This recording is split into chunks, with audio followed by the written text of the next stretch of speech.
It's the most magical time of the year, right? Footy season. This season, you can get your footy live and ad-free on the ABC Listen app. Unbelievable. AFL, NRL, men's, women's. Whatever you fix, we've got you covered. Every goal, try, mark and tackle, called by ABC Sports expert commentary team. A wonderful goal! Game, set, bingo! 100% pure footy, live and ad-free on the ABC Listen app. ABC Sport. Welcome to ABC Sports coverage of the 2024 Sir Doug Nicholls Round. On your radio. Sport Digital. And on the ABC Listen app. Just look for the AFL button. Two of the AFL's most bitter rivals clash at a critical point in season 2024. The Greater Western Sydney Giants return home to the showground after 63 days away, slipping outside the top four off back-to-back losses. Today, they meet the Western Bulldogs, fresh off what was their sixth biggest win under Luke Beveridge by way of margin when they picked apart Richmond last week at the MCG. They'll be hoping a big scalp today can see them square their ledger with win number 5. This is ABC Sport. The first week of Sir Doug Nicholls Round rolls on. We are located here on Wongal land, which makes up several parts of inner Western Sydney, and it's all ahead of us here with the opening bounce just moments away. My name is Brett Sprigg, and Daniel Garb will call the action with me. Hello, Garby. Good afternoon, Spriggy. Great to be here. A strong storyline attached to this game. I mean, if the Giants fail to win today after dropping 3 of their last 4, and let's not forget, no Josh Kelly, no Lockie Ash for 6 weeks, the microscope goes on them in a big way. And the Dogs coming off that 91-point win over Richmond last week, there'll be some confidence running through them. So fascinated to see how the Giants respond to that challenge, because if they don't get the 4 points today, wow, that will be discussed ad nauseum during the week. Pressure on the Orange Tsunami, absolutely. Conditions-wise, it's been a very cool day in Sydney. Rain is coming and going, quite overcast overhead. There's a rainbow off above the southeastern wing. As you say, the team news, no late changes, but a couple of big outs for the Giants with Josh Kelly and Lockie Ash falling to twin calf injuries. Back in comes Xavier O'Halloran and Jacob Ware. Harvey Thomas joins the 22. This week, their sub is Connor Stone. Thomas was their sub 2 weeks in a row. While for the Dogs, Jason Johannesson out with hamstring tightness. Caleb Daniel returns and will start as the sub for the visitors. Our experts are firstly Premiership player Dean Brogan. Welcome. Thanks for having me again. Lovely to be out here in Western Sydney. Spent a lot of time out here being with the Giants, and it's good to come back out here. And it's no secret these two teams don't like each other, and I'm expecting a pretty hot contest. Bit wet underfoot, so lots of collision footy. Can't wait for this one. We do call it the Great Western sometimes, owing to the name, of course, the word Western featuring in these two teams' names, but they've had bitter clashes. They met in big finals over the journey. Of course, it goes back to Callan Ward, Ryan Griffin, the Tom Boyd trade, all those big finals along the journey as well. These teams do not like each other. And a couple of Toby Green incidents thrown in there as well, as always. But and they played each other in some big games, like a final a few years ago. But really important game for both clubs. You're spot on. The Giants need to win. There's been a lot of talk about the Bulldogs so far this year. A lot of people in the media think they should be doing better. A lot of pressure on Luke Beveridge, so a lot of pressure on the Doggies as well. And alongside you in the experts chair, former Lion and Giant Joel Patfull, welcome. Good to be here, guys. Thanks for having me. My last game of AFL footy was the 2016 prelim against the Dogs. Wow. Talk about that one, Joel. Very hot game of footy. And like you said, the rivalry that's built up between these two, it's not fake. It's a genuine rivalry. Expect to see some fireworks out there today. The Dogs have won the toss. Jamal Ugle-Hagan accompanying Marcus Bontempelli and Liam Jones at the toss, and they will kick to the scoreboard and to start. The Bulldogs to the left of your radio dial. A couple of milestones as well. It's Jesse Hogan's 150th game, of course, across 3 clubs, and the career resurgence he's experiencing is to be absolutely noted. Jesse Hogan, 26 goals on the year, a couple of goals against the Bombers last week. And Taylor Duray plays his 200th, of course, the former Hawk, a 2-time premiership player with Hawthorn, now at the Dogs. Celebrates game number 200 today. Well, let's get a feel for things downstairs. Declan Byrne, I'm not sort of buoyed by the conditions as far as what we might see crowd-wise. What's it like down there? Yeah, when you say get a feel for things, it's sort of like not feel your hands. At the moment, it's 11 degrees, 20-kilometre-hour winds. It's been raining for about 40 minutes, so not ideal conditions. The ground's pretty wet because it has rained for the last half an hour or so, but it looked grim, the crowd, maybe half an hour ago. They filled in on this members' side here. So building slowly for this clash. As I said, it might be a bit of a messy start, though, with wet conditions. Texas, as always, 0437 774 774. The Pies beat Kawana, the Crows at the MCG by 4 points. Let's get underway here at the Sydney Showground. Here's Daniel Garb on ABC Sport. Tim English, the All-Australian ruckman, up against Kieran Briggs. English palms it down to Bontempelli and knocks it out in front of himself and then sockers it off the ground inside 50. A couple of bounces and picked up by Himmelberg to Buckley. Looks for the 1-2. Himmelberg's kick is scrappy. And eventually goes outside defensive 50, but only as far as Treloar. Gives it to English, who throws it on the boot. High ball into attack. Ugelhagen flew for it. Bouncing ball deep inside 50 for the Bulldogs. Jacob Ware back into the team, throws it on his boot. The Giants still under pressure. Cadman did well to gather it, give it to Iden, and then his handball to Ware. Sees the young wingman take it over the boundary line for a boundary throw in just inside 50 for the Dogs, who have started nicely in the opening minute, Brett Spriggs. Do you tip your former team, Dean Brogan, Joel Patfull? I think Giants can win today. Yeah, definitely they can win. I think big game from Toby Green. Yeah, 100%. They should get the job done today, I would have thought. No score so far. Looks like that time Bally Dale down there on Jacob Ware. Now from the pocket, flying attempt at goal from Ed Richards. It goes high towards the goals, and it's missing to the right-hand side for a minor score. So the first score of the game is a behind to the Bulldogs, and the Giants are still yet to score. We've played 70 seconds in the opening term on ABC Sport. It's keen to see. Last week, James Jordan from the Swans went to Lockie Whitfield and totally shut him out the game. Do the Bulldogs do something like that again today? Because it helped the Swans win last week, shutting down Lockie Whitfield's run. Himmelberg brings it back in and goes short to Stephen Cornelio. Finn Callahan on the wing's gone the Army Cadet haircut. That is a very close shave from someone who had some... Where is he? You've got to try and find him. On the near wing here. Oh, yes. The Giants switch it to Jack Buckley on the outer side. Buckley goes short to Tom Green. 34 disposals last week. Tom Green, usual high numbers for him. Giants is trying to get some control of the football. Green goes short to Perryman. And then 15 metres further forward to Lockie Whitfield. An important player for the Giants, all the more so without Lockie Ash. His fellow half-back out of the side as goes deep towards the 50. Jesse Hogan spills the grab. Trying to bring it away down there. The Bulldogs with numbers in defence, but the umpire will ball it up. Just inside 50. There'll be a few thousand, maybe a few more coming in, but it's the first home game in Sydney for the Giants in over 2 months, and look at the crowd reflects it. Treloar here clears for the Bulldogs toward the outer swing, picked up there by Himmelberg. Richards lays the tackle. Treloar spins through traffic, shares it back here again. They're away, the Bulldogs. They get it going. Garcia involved, spilled by Ugelhagen on the wing. Ricochets down to Richards. He evades Ware, sweeps the hand pass all the way back. Bailey Williams will have to go long towards half forward. Giants camped underneath it. Darcy flew, made a good contest. That allowed Norton to crumb and kick it forward into the pocket. Perryman is first man there, though, for the Giants. He goes short to Whitfield, who with composure picks out Himmelberg at left half back. Giants looking to get some quick run going out of defence, as is customary for them. Himmelberg to Perryman, and that's a good mark by young Harvey Thomas in his 10th game. Just shy of the wing. Looks for his big ruckman and probably asked a bit too much of him, did Harvey Thomas with that kick, and it's over the boundary line just in front of the Giants interchange gates. Still no score here. Oh, sorry, the Bulldogs have a behind. My apologies. That was the Ed Richards kick from the pocket. They are one behind. Giants yet to score. 3.5 minutes. Unforgettable, Garby, that behind from Ed Richards. Can't believe you forgot it. Back in it comes Briggs down there. Bontempelli impeded, wins the free kick now for the Bulldogs. The skipper on the members' wing.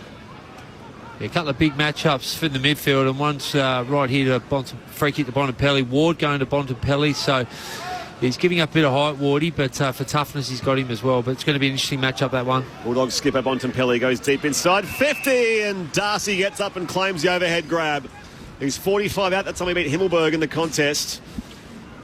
Very important player for them, Sam Darcy. Many saying that he could rival Harley Reid for the Rising Star this year. The way he's going. Well, you talk about matchups, and there's some key matchups there as well, Brogues. Down the big Bulldogs forwards, very dangerous. Darcy, Ugelhagen, Aaron Norton up against the Giants' defence. Kicked 4 goals against the Tigers in that demolition last week. Darcy connects from just outside 50 and the wind carries it off to the left-hand side. Out of bounds on the full, so no change to our score. The Bulldogs one behind the Giants, yet to score. 5 gone in the opening term on ABC Sport across ABC Radio, News Radio and the ABC Listen app. Well, he's 7th in the comp for contested marks, Sam Darcy, which is scary for a second-year player.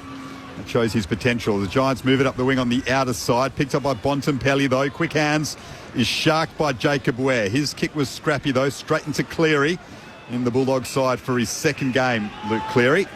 And it's over the boundary line as the lights are on a cloudy day here in Western Sydney. Let's go down to the boundary with Declan Byrne. Just a quick update on conditions. The winds have eased a little bit, but they are heading towards that Western Bulldogs scoring end, so towards that big screen, about 15 k's. Boundary throw in. Comes on the outer side. Briggs meets Richards. Garcia head over it. Sweeps a hand pass wide again. Treloar on the end of it. Escapes the clutches of Ware. Darts one way, now the other. Loads up on the right boot. Deep inside forward 50. Buckley in defence. Wins it down. Garcia kept running. He's beaten to it by Ward. The recent 300 gamer goes beyond defensive 50. Up to a contest again. It's down to Ricochet into Whitfield. Shares it now with Daniels. Breaks the tackle. Shares it with Canelio by hand. And the former skipper thumps it to the outer side. Tumbling ball to Toby Green. DeRay's got the job on him in his 200th game, Taylor DeRay. The 2-time premiership Hawk. Green couldn't get clean hands on it. Out of bounds on the outer side. He's a close watch today, Toby Green. So he's still second in the comp for goal assists, but only 11 goals for the season, which is way below, of course, the very high bar that he has set for himself. And some questions being asked of his form at the moment. Perhaps today is the day where he gets going. Daniels to Canelio. They go inside 50. Hogan couldn't grab it in his 150th. The Giants recover it well, though. Callaghan on his right. Looks for Bedford in the pocket. Liam Jones is there, though, and he sees it over the boundary line next to the behind post. Boundary throw in deep inside attack for the Giants, who are yet to score. The Dogs one behind, 6.5 minutes gone. Both teams just feeling each other out earlier. It's a bit of a lacklustre start. The Giants trying to maintain possession a little bit more than that free-flowing style that we've expected from the last few weeks. So it shows maybe a little bit of a lack of confidence in their ball movement at the moment. Back in it comes. The voice of Joel Patfull on ABC Sport. A pile in from all angles. Extracted by Toby Green. He's brought to ground out there by Taylor DeRay. Loose ball in the pocket. Again, they're going after it, and again, Toby Green is wrapped up deep at right full forward. Declan Byrne on the boundary. It's a little rainier as we speak. Yeah, it's just gotten a little bit heavier, which doesn't help anyone down here, including myself. Good tap by Tim English, deep in defence to Ed Richards, who got boot to ball. Good strong attack on the footy, though, by Tom Green. That helped spill the Sherrin free. A chance for Perryman to gather. He does. Buckley try to get it moving forward. Didn't make clean connection. Green burrows in again. And the ball does spill free towards half forward for the Giants. And then DeRay, who is watching Toby Green very closely, wraps up the Giants captain. Ball up at half forward. The rain tumbling down has made it scrappy. But it is a tight contest as well in the clinches. 63 days since the Giants last played a home game here at the Sydney Showground. Richards clears here for the Bulldogs. It's marked by Haynes on his 32nd birthday. And the members' wing gives away the free kick, though, Haynes, with that shove on Aaron Norton. So we'll go the Bulldogs' way. Only score of the game so far is theirs. Are behind. The Giants yet to score. And Norton with 4 goals last week sends his kick further to half forward where it's marked by Lockie Bramble. Bramble goes searching inside forward 50. Darcy is outnumbered.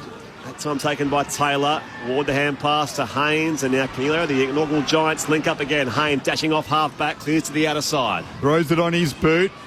Keith tried to meet it front on, failed to do so, and now the exciting Darcy Jones gathers it. Kicks it into attack. Riccardi slides, couldn't mark. The race is on. Bramble and Harvey Thomas. The youngster did well to win out. Handball back to Riccardi, and then he's inadvertently handballed it 15 metres wide straight to a couple of Bulldogs. Not sure what Jack Riccardi was doing there. Perhaps he heard a voice. Tumbling ball from the Dogs, kick straight to Jack Buckley, though.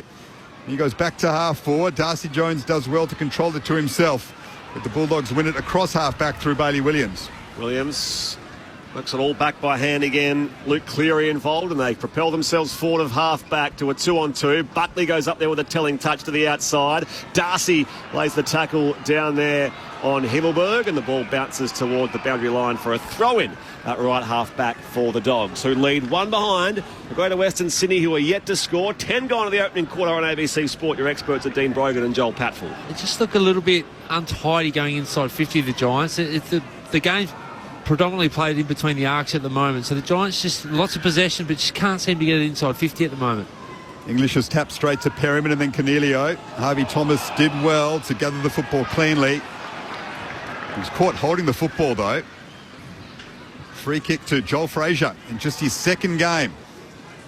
He kicks into attack. Perryman's been busy in defence for the Giants, gets hands to it again. And they clear through Tom Green's kick. And now it's gathered by Darcy Jones, the excitement machine in the helmet. His kick was well smothered. Excellent work down there by Alex Keith. And then Jones lays a follow-up tackle. So a ball up on the outer wing, not far away from where the rainbow is setting on that outer side. It's as picturesque as can be considering the clouds, but only the one behind so far, 10.5 minutes in. That's the way of the Dogs. Otherwise, very grey skies. Treloar can clear here for the Bulldogs toward the flank. Up goes Sam Darcy. Second touch, couldn't pull it down. Goes to Himmelberg's legs. Taylor can extract the football now for the Giants. Tumbles it toward the outer side again. Treloar with a clever tap away on the bounce that time from Bradley Williams. And again, the Bulldogs go searching towards half forward. Taylor with a spoil from on Bontempelli. Here's Jamara out the back. Goes check side from the pocket. High towards the top of the square. And Norton gets separation. Wins the contest against Buckley. Follows up. Can't get his boot to it. Still going Norton. And now it's a scrap near the goal square. Bounces toward the pocket. Himmelberg can usher it over for a throw-in alongside that right behind post. And it's still, after 12 minutes, the Bulldogs one behind. The Giants yet to score on ABC Sport. Well, it's a scrap.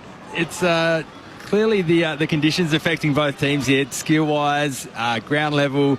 The Dogs going inside 50, but their key forwards obviously struggling to take marks with these conditions as well. Very slippery out there today. Great goalkeeper save from Jack Buckley on the goal line, which stopped a Norton goal. And the Giants have won a free kick at half-back. And now 50's being paid. It's Jesse Hogan who marches all the way up on the outer wing, but that's a scrappy kick. He was running so fast he failed to make clean connection with the football. And a couple of Giants in Bedford and Riccardi wrap up James O'Donnell inside attacking 54, the Giants left half forward. Bulldogs one behind, Giants yet to score. 12 minutes gone in the first quarter. I wonder if Jack Buckley ever dabbled in the round ball game. His old man was a quite influential figure in that code here in Australia for a while. It's tumbled towards half forward here for the Bulldogs. Iden out to meet the football now for the Giants. Tom Green running boundary side is beaten with the football by Treloar. Hand pass chopped off though. Good desperate attempt there by Iden off to Cornelio, and now Tom Green. That will come back and it will be a free kick for the Dogs and Garcia from right half back to link up with Richards. One behind the Bulldogs. The Giants yet to score. 13 now gone to the opening term on ABC Sport at the Sydney Showground. Well, Bulldogs have started really well around the contest, 9-3 in clearances, just playing a little bit better in the contest than the Giants at this point of the game. As Joel Patfull said, its conditions are pretty dire out there at the moment. Long kick from Richards was well watched by Whitfield at the back of the pack. His switching kick has tracked over the boundary line though, so a boundary throw in just outside attacking 50 for the Dogs, who done really well to keep the Giants goalless 13 minutes into the game on their own home ground. English and Riccardi is doing the ruck work now for the Giants. Riccardi taps it down. Darcy Jones searches for it. McRae wins it. Handball down and they work it inside 50 now, the Dogs. Bouncing ball picked up by Buckley. The kick came in from Harvey Gallagher. Buckley's kick fails to clear it. Defensive 50. McRae goes short. That certainly wasn't 15. Gathered by Riley West. Scrappy ball towards the goal square by him, and Buckley shepherds it over for a rush behind. So the Dogs two behinds. GWS yet to score. 13.5 minutes gone. Saturday afternoon footy on ABC Sport. The 19th Great Western between these two sides as Whitfield's kick out finds O'Halloran at right half back. It's been in good touch this year for the Giants. Back in the side this week due to the injuries they've had. Well, he was the one last year that was up and about and breaking those lines for him and kicking goals as well. So it's important. Hopefully he gets up in a bit of form and gets going this year. Contest members side off the deck. Riccardi to Hogan, who is shoved out of it. Now the umpire spotted a free kick for a high tackle going the Bulldogs' way. So the infringing player, Riccardi, on Alex Keith to win the free kick here for the Dogs. No goals yet in this game. Bulldogs 2 behinds. Giants yet to score. 14.5 played the opening term. Saturday afternoon footy on ABC Sport. You dare say the style is suiting the Dogs, just frustrating the Giants on their home patch with a scrappy game so far. Still no goals kicked. Here's Ed Richards on the Sir Doug Nicholls round logo on the wing. Ducks inside on Callaghan and then back the other way onto his left foot. Kicks deep into attack over the head of Ugle-Hagan, who appealed for a free kick. And Jacob Ware will see it over for another behind to the Dogs. They are 3 behinds. Giants yet to score. Well, this game's totally been played in Western Bulldogs' front half. The Giants just can't seem to get it over halfway. They've had a lot of the ball. They've 10 more possessions than the Bulldogs, but they just can't seem to get it past centre forward. Kick in comes from Whitfield, wide to Perryman. From defensive 50, they wheel and go here, the Giants. Back to that members' side. Hogan in the tussle there with Alex Keith.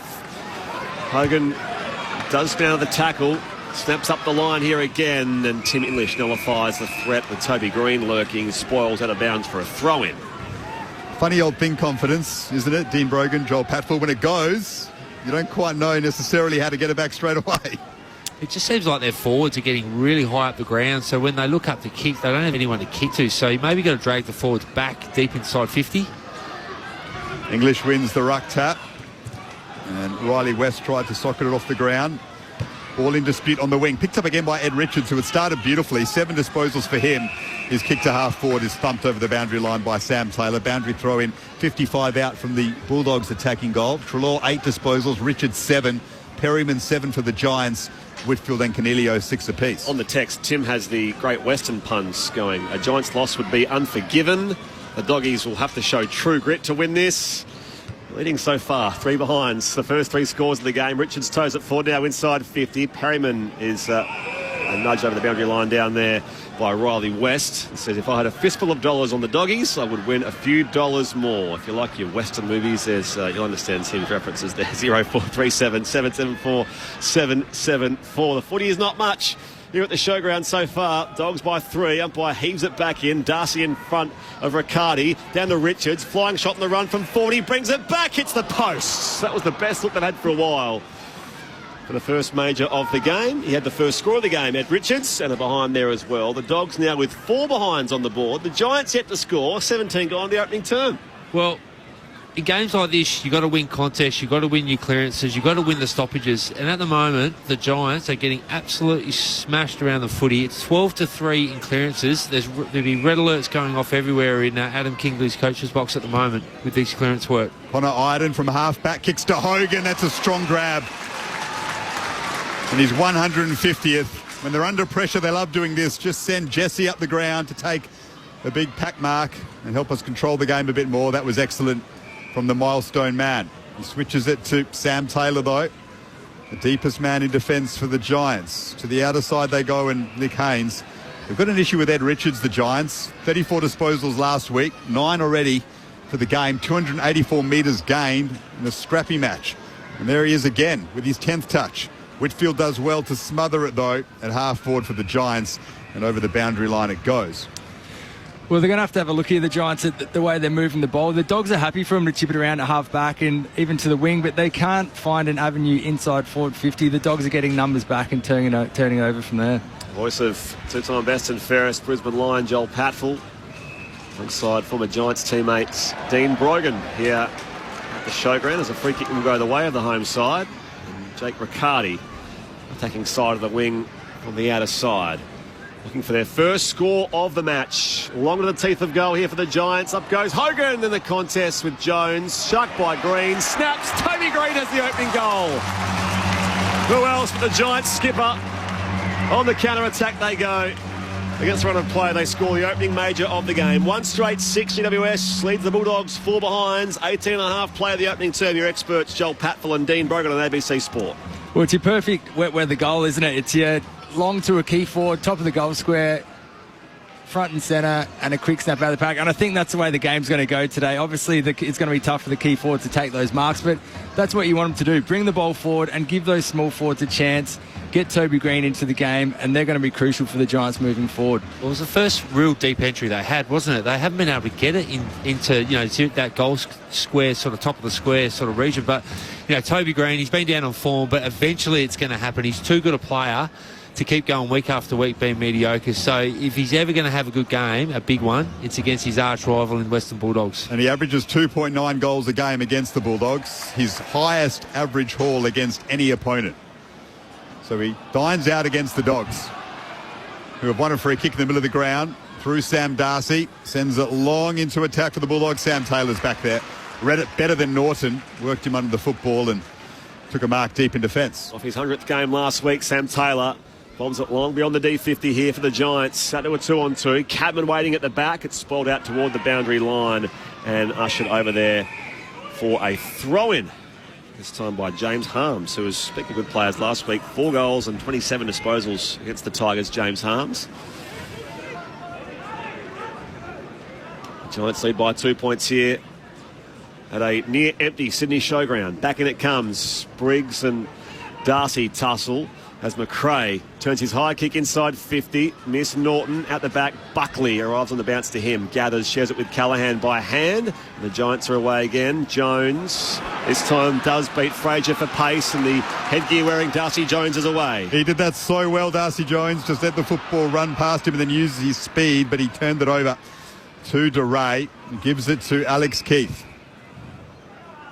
He spots up Gallagher at centre half forward. Drills one looking for Darcy, who crashed into the back of Lockie Whitfield. Whitfield's up. Dogs have won it back. Frazier snaps it into attack. Haynes did well to make a contest. Norton gathered it. Got his hands free. It's now with Riley West. They tackle him. And he's caught holding the ball. So that's some strong pressure defence from the Giants. They've won a free kick in the left back pocket. A couple of big contests there. The game's just, both teams just looks like they've settled down. The game's gone up a notch. It had to, because it was a pretty dull start. Luckily to Haynes across the defensive face of goal. Goes long beyond defensive 50. It's off hands and arrives to Alex Keith. Devoid of options. Swings his hand pass wide to Harms. Up against the boundary line. It finds Ward on the intercept here. So Haynes, and they link up. Tom Green on the bounce. Back again to Jacob Ware. Hot footy on the members' wing of the showground. Picked up here by the Bulldogs. It comes to Bontempelli. Goes tumbling inside forward 50. Miss Darcy. Shucked by Riley West, who can snap from 35 out. And it's away to the right-hand side. Minor score. Declan Byrne on the boundary. Bit of concern for Darcy Jones, who came limping, pulling at that left hamstring. One of the fastest blokes on the field. Is getting a lot of attention now. I'll keep you updated. 21 gone in the opening term. Giants 1 straight 6. The Dogs are 5 behind on ABC Sport.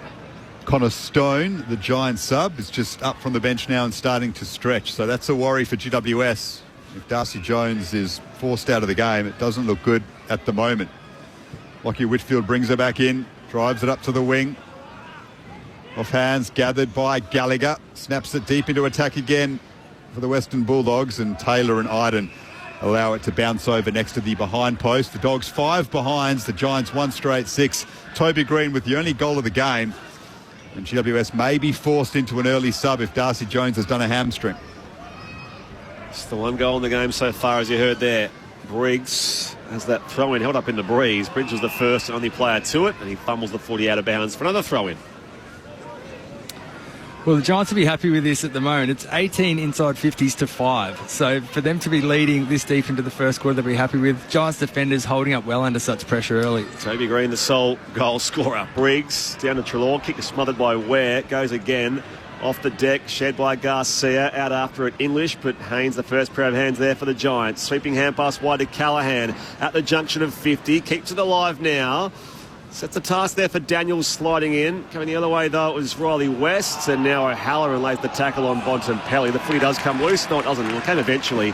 But the tackle is rewarded there of Xavier O'Halloran at left half back here for the Giants, who lead by a point. O'Halloran switches it to Sam Taylor, who has his good mate Jack Buckley running off him. He drives it up the wing. Thomas tried to trap it on the half volley. Failed to do so. Boundary throw in front of the interchange gates where Declan Byrne is, and there's a bit of action down there, Deck. there is a bit of action. Darcy Jones has made his way down to the GWS rooms. Connor Stone just fumbling with that subs T-shirt, so I'll keep you updated. He might be gone any minute. Here it comes. Briggs, clean tap down to Cornelio. Thumps it high towards 50 here for the Giants. Going up in defence, Luke Cleary. Mark not paid. Spills here to Toby Green. Pops it inside 50 and reaching forward to Hogan. Has he paid the grab? Yes. 40 out. In the right forward pocket, Jesse Hogan, his 150th AFL game, will go back and take his set shot on an ever so slight angle. Well, Toby Green's had enough. He's put his foot down, hasn't he, the last probably 5 or 6 minutes. He just wanted that ball more, ripped it out of the Bulldogs player, had composure going inside 50 and found Hogan. This game's very suited to a Toby Green-like game, but all off the back of a clearance. Giants have only won 6 of them, so just shows you how important clearance work is. Jesse Hogan, a couple of goals against the Bombers last week. He's well in Coleman contention along with Charlie Curnow and Ben King. Here he is, right behind him as he kicks. It's on its way and just sneaks through. The Giants, despite a significant deficit as far as forward 50 entries go, they have the first 2 goals of the game, 2 straight 12. The Bulldogs are 5 behinds, 25 gone to the opening term. On ABC Sport, your experts are Dean Brogan and Joel Patfull. Yeah, you're right, Brooks. It's conditions that suit players like Toby Green, and you can see there not just the want to have the ball, but the skill execution considering the conditions. Slippery, wet, composure to hit the target inside 50, and then Jesse Hogan to take an overhead mark in these conditions as well. Strong overhead, contested mark inside 50. We won't see many of them today, so you can't underrate that. Declan Byrne downstairs. GWS have made their sub. Jones is out. Connor Stone is in. He's in good form in the VFL. He's kicked 14 goals, so at least a forward for forward option, but yeah, big loss for the Giants early on in the game. Darcy Jones subbed out. To make your sub late in the first quarter, indeed. Giants lead by 7 points. Jesse Hogan with a big goal in his 150th, and they work it to centre half forward. Taylor DeRay cop one high, though, from Toby Bedford, who failed to get low enough in the tackle. So the 200-gamer, and Taylor DeRay, the 2-time premiership Hawk, with it at centre half back. Goes short to James O'Donnell.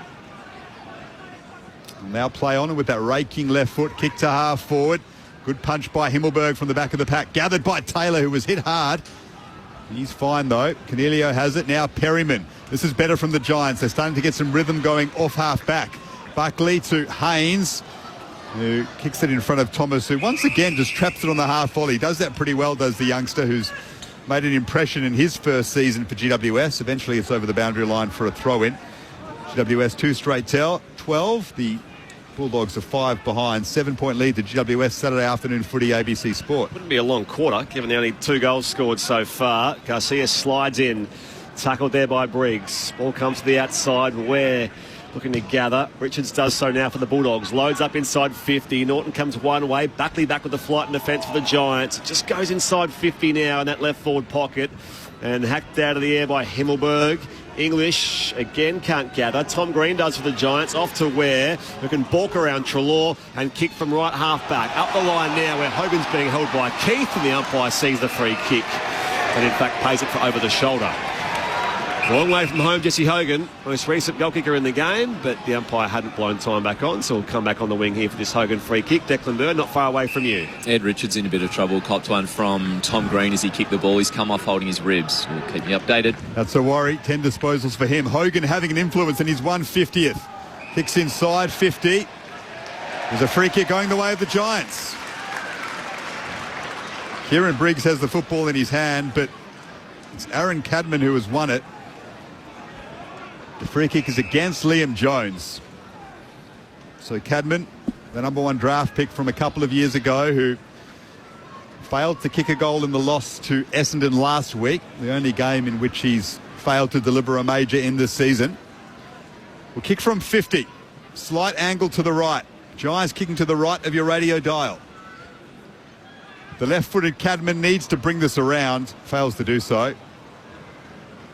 And it's out of bounds on the full. Hit the behind post. So Giants 2 straight 12. Bulldogs 5 behinds late stages of the first term. Yeah, a bit of a let-off for the doggies. They've controlled most of the quarter, but the Giants, last sort of 10 minutes, have got control of the game again and just a bit more efficient when going forward. Albeit it's only 7 inside 50s to the Giants. So here's the outer side. Treloar tumbles his kick towards that southeastern boundary line. Deliberate, says the umpire. Stiff, that one. So a Giants free kick, true centre wing out of side. Himmelberg plays on quickly. Spears his pass inside 50, floating across. Keith shares it with Jones in defence, and he is tackled, and as a result, he sprays his kick out of bounds on the full. So it's a Giants ball, this time much closer to goal, with Brent Daniels, a likely type from deep in the left forward pocket. An opportunity here for the Giants third. Well, this is the small forwards we talked about, Toby Green, Brent Daniels. It's their kind of conditions today.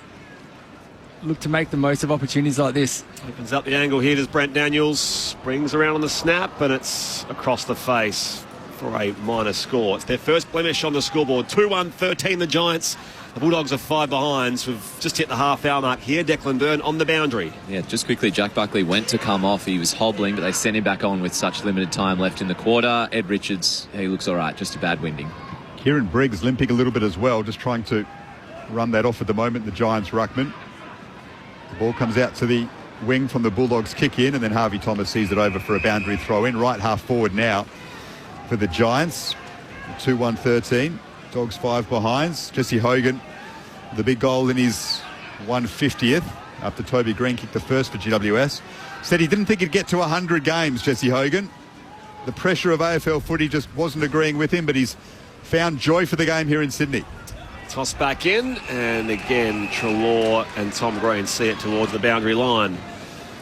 He said the fishbowl of Melbourne and Perth just was too much for him at times. You boys, I'm sure, would understand the differences here in Sydney in a place like Brisbane, Joel. Back in it comes. Briggs. Tap finds Treloar, and that does complete the first quarter. A scrap in quite slippery conditions here at the Sydney Showground. The home side, the Giants, lead 2-1-13. The Bulldogs, who are 5 behind. They, in fact, had the first 4 scoring shots of the game before Toby Green hit the scoreboard, along with Jesse Hogan in that opening term as well. The Giants lead by 8 points at the first change. This is Saturday afternoon footy on ABC Sport.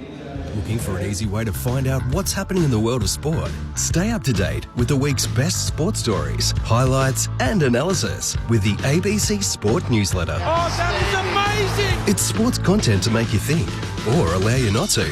Delivered to your inbox every Saturday. Game, set, bingo! To sign up and get the latest sports news each week, head to abc.net.au/connect, scroll down and select ABC Sport. The 2024 Sir Doug Nicholls round. And it's still, after 12 minutes, the Bulldogs 1 behind. The Giants hit the score on ABC Sport. Well, it's a scrap. It's clearly the conditions affecting both teams here, skill-wise, ground level. Jake Riccardi looking for their first score of the match. Long to the teeth of goal here for the Giants. Up goes Hogan in the contest with Jones. Shucked by Green. Snaps. Toby Green has the opening goal. There is a bit of action. Darcy Jones has made his way down to the GWS rooms. Connor Stone just fumbling with that subs t-shirt, so I'll keep you updated. He might be gone any minute. Thumps it high towards 50 here for the Giants. Going up in defence, Luke Cleary. Mark not paid. Spills here to Toby Green. Pops it inside 50 and reaching for it. Hogan, has he paid the grab? Yes. Jesse Hogan, a couple of goals against the Bombers last week. Here he is, right behind him as he kicks. It's on its way and just sneaks through. GWS have made their sub. Jones is out. Connor Stone is in. He's in good form in the VFL. He's kicked 14 goals, so at least a forward for forward option. But, yeah, big loss for the Giants early on in the game. Darcy Jones subbed out. The 2024 Sir Doug Nicholls round. On your radio. Sport Digital. And on the ABC Listen app. That's the story so far here at the Sydney Showground. You're with Brett Sprigg, Daniel Garb, Joel Patfull, Dean Brogan, Declan Byrne, bringing you Game 2 of your ABC Sport AFL Saturday. Earlier at the MCG, Collingwood beat Kawana Adelaide by 4 points, and that was largely, I won't say largely, well, it was largely due to the fact that Isaac Rankin, as he was going inside 50, was called for running too far. So some controversy reigns there with the Pies prevailing in close circumstances. We'll bring you the Magpies song and some reaction from Jack Crisp at the halftime break here. In the meantime, Dean Brogan and Joel Patfull are breaking it down for us here on ABC Sport. The Giants by 8 points. Well, look, it wasn't one for the highlights, was it? That first for half of that first quarter. So, but I thought once the Giants had enough of the footy, but they just weren't going forward. And like you called it early, Joel, they were looking to switch and look for the perfect play instead of gaining territory and and getting closer to that inside 50 target, they were just going around and they were mucking around with it a little bit. So whereas the Dogs were pretty deliberate in what they tried to do, which led the Dogs, they're 28 with 20 to 8 with inside 50s, and looked like 0 goals 5. They had a lot more shots. So, but then when the Giants went in, Hogan looks like he's got some energy tonight. He's had it all year. He's been fantastic, and Greeny's had an involvement with a goal and a score involvement. So it was off the back of winning some clearances as well. So I thought the Giants' last 10 minutes were really good. How did you see it? Well, the Dogs would be flat after really dominating that first half of that quarter, didn't they? And like you said, the territory battle, it was in the Dogs' forward half for the majority of that quarter. They just couldn't capitalise on these inside 50s, kept going long to their tall targets and didn't have that small forward representation to either hold it inside 50 or create a scoring opportunity. So the Giants, at the end of the day, it came down to little moments and they were a bit cleaner. Hogan, Toby Green able to manage their way through the conditions, which are quite tricky out there. So those players being able to be clean and execute under these conditions is really what it's going to come down to in a game like this. The voice of Joel Patfull, two-time best and fairest winner at the Brisbane Lions, and Dean Brogan, premiership player at Port Adelaide, with you on ABC Sports. Saturday afternoon footy. The Giants have an 8-point lead at quarter time. Jack Buckley with 10 disposals. Harry Perryman with 9. Giants are under pressure early, so the defenders were getting a fair bit of it. Canelio, though, busy once more. 9 touches for him and a score involvement. Adam Treloar, 10 possessions. He is number 3 in the comp for disposals per game. Adam Treloar having a big year, and Ed Richards with 10 as well, off the back of 34 disposals last week in the big win over Richmond. Marcus Bontempelli has 6 disposals for the Bulldogs and 3 inside 50s.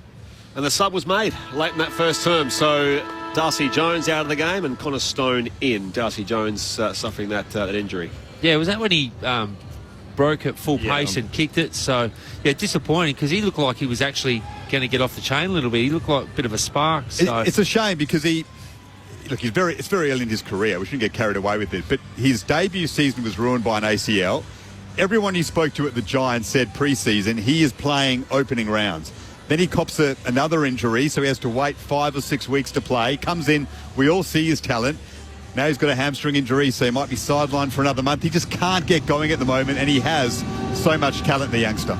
Well, it's devastating to see, isn't it? And obviously he's so damaging, so quick. A night like tonight, those players are so valuable to be able to pick the ball up, break the line, get the ball going forward. It's going to be a big loss for the Giants. Tell you what we've got some use out of tonight is the new floodlights which they've installed here at the showground. So it's our first game here in 9 weeks, and they've installed some new LED floodlights which do all the fancy light shows, the flashing lights and all the rest of it. It's a twilight game, but it feels like almost a true night game here. Second term underway, Giants by 8 points on ABC Sport. First pair of hands to it, Richards. Tackled immediately by Canelio. The umpire says, give it to me for another ball up. Up it goes again. Briggs as far as McRae. Hurries his kick. Halloran beaten to it by Jamal Ugle-Hagan, but some support and defence for the Giants. Buckley paid it forward, and now Connor Stone, the sub, does receive the free kick here. Defensive point of the square for the Giants. Across half-back they go. They waste no time. Haynes up in the contest with Riley West. Brings it to ground now and sends it further wide by foot to Himmelberg. Himmelberg's 8th disposal is a short kick to Lockie Whitfield. Perhaps not the best option. He put him under some pressure, but Thomas is there to win it back for GWS. Inboard he goes to Connor Iden, and now back to Himmelberg. On the wing, works it forward to Whitfield. He'll snap over his shoulder to half forward, and Toby Green flew over the back of his own teammate in Brent Daniels. Perhaps he spoiled him when Daniels had the easy mark, but he's attacking the contest at the moment, the Giants skipper. They search for it at half forward for the Giants. Sock it off the ground, eventually up to the wing, and Haynes picks it up. Now Himmelberg inboard to Bedford. Over the top to Thomas. 55 out from the Giants' goals. Treloar wins it back. There's too many handballs. They just need to pump it in, the Giants. They're over handballing around that 70-metre mark. Harry Himmelberg's had a couple of chances. Just get the ball in long. You've got some really good marking power and good ground ball players in there. Treloar's kick ricochets out over the boundary line for a throw-in on the far side of the Sydney Showground. So busy so far in this game, Treloar, for the Bulldogs. Of course, an inaugural Giant himself way back when. And pass comes to Canelio. So in that first Giants team. Bedford in space. Handballs keeps it alive. Right at the boundary line there with Bailey Dale. And the Dogs in support, though, it comes back to Richards, who marks in front of Tom Green. At left half back here, defensive side of the wing for the Bulldogs. It's the Giants, though, who lead, so no change to our quarter-time score. Greater Western Sydney 2-1-13. The Bulldogs are 5 behind. 2.5 played in the second term on ABC Sport. Richards goes short to Lockie Bramble on the outer side wing. Kicks to half forward. Sam Taylor works his way to the front of the pack. That's a strong grab. Missed a couple of weeks with that sickening concussion. Maybe took a week or two to rediscover his best form. He's started nicely here. His kick up to the wing. He's won back by the Dogs, though. Bramble to Jones, who loops it over the pack to no one in particular, and the Giants win it back through Tom Green. A 1-2 with Lockie Whitfield at centre half back, then switches it for the long lead of Jake Riccardi at left half forward for the Giants. Goes back to O'Halloran and chisels one into the chest of Brent Daniels. He's still 75 from goal. Plays on quickly here as Daniels. Looks for the options inside the arc. Deep to the pocket again he goes. But was Hogan impeded by Liam Jones? Umpire says no. Boundary throw in as it found its way out alongside the left-hand behind post. It looked like he got held, Jesse Hogan. Definitely got held. Got a free kick for something similar with Alex Keith on the wing down here. Umpires missed that one. Back in it comes. Briggs in front of English. Toby Green wrapped up immediately, and the umpire will ball it up. Giants by 8 points. 3.5 played. Second quarter here in Sydney on ABC Sport. Again, it goes in the air. Dale hands to it there for the Bulldogs. He's wrapped up again. So another stoppage inside the Giants attacking 50. Tom Green's got going up to 12 touches now. 8 of those contested. Ball in dispute, deep in attack for the Giants. Treloar's there, didn't get it clear of the pack. Hogan's able to gather as a result. Bouncing ball inside 50. The Dogs get boot to ball and clear it. Riley West taps it in front of him. Whitfield was right behind him, so it's over for a boundary throw-in. Left half forward for the Giants. They lead by 8 points. Bulldogs still yet to kick a goal. We've gone 4 minutes in the second term. Back in it comes. Tim English in front of Briggs, and he can just thump it towards the boundary line again. So we'll do it all again. No change to the Bulldogs sub so far, of course. Caleb Daniel back in the side this week. He's been in the VFL now for recent weeks. Jason Johannesson misses out with hamstring tightness this week for the Dogs. They've got Sydney next week, the Ladder Leaders.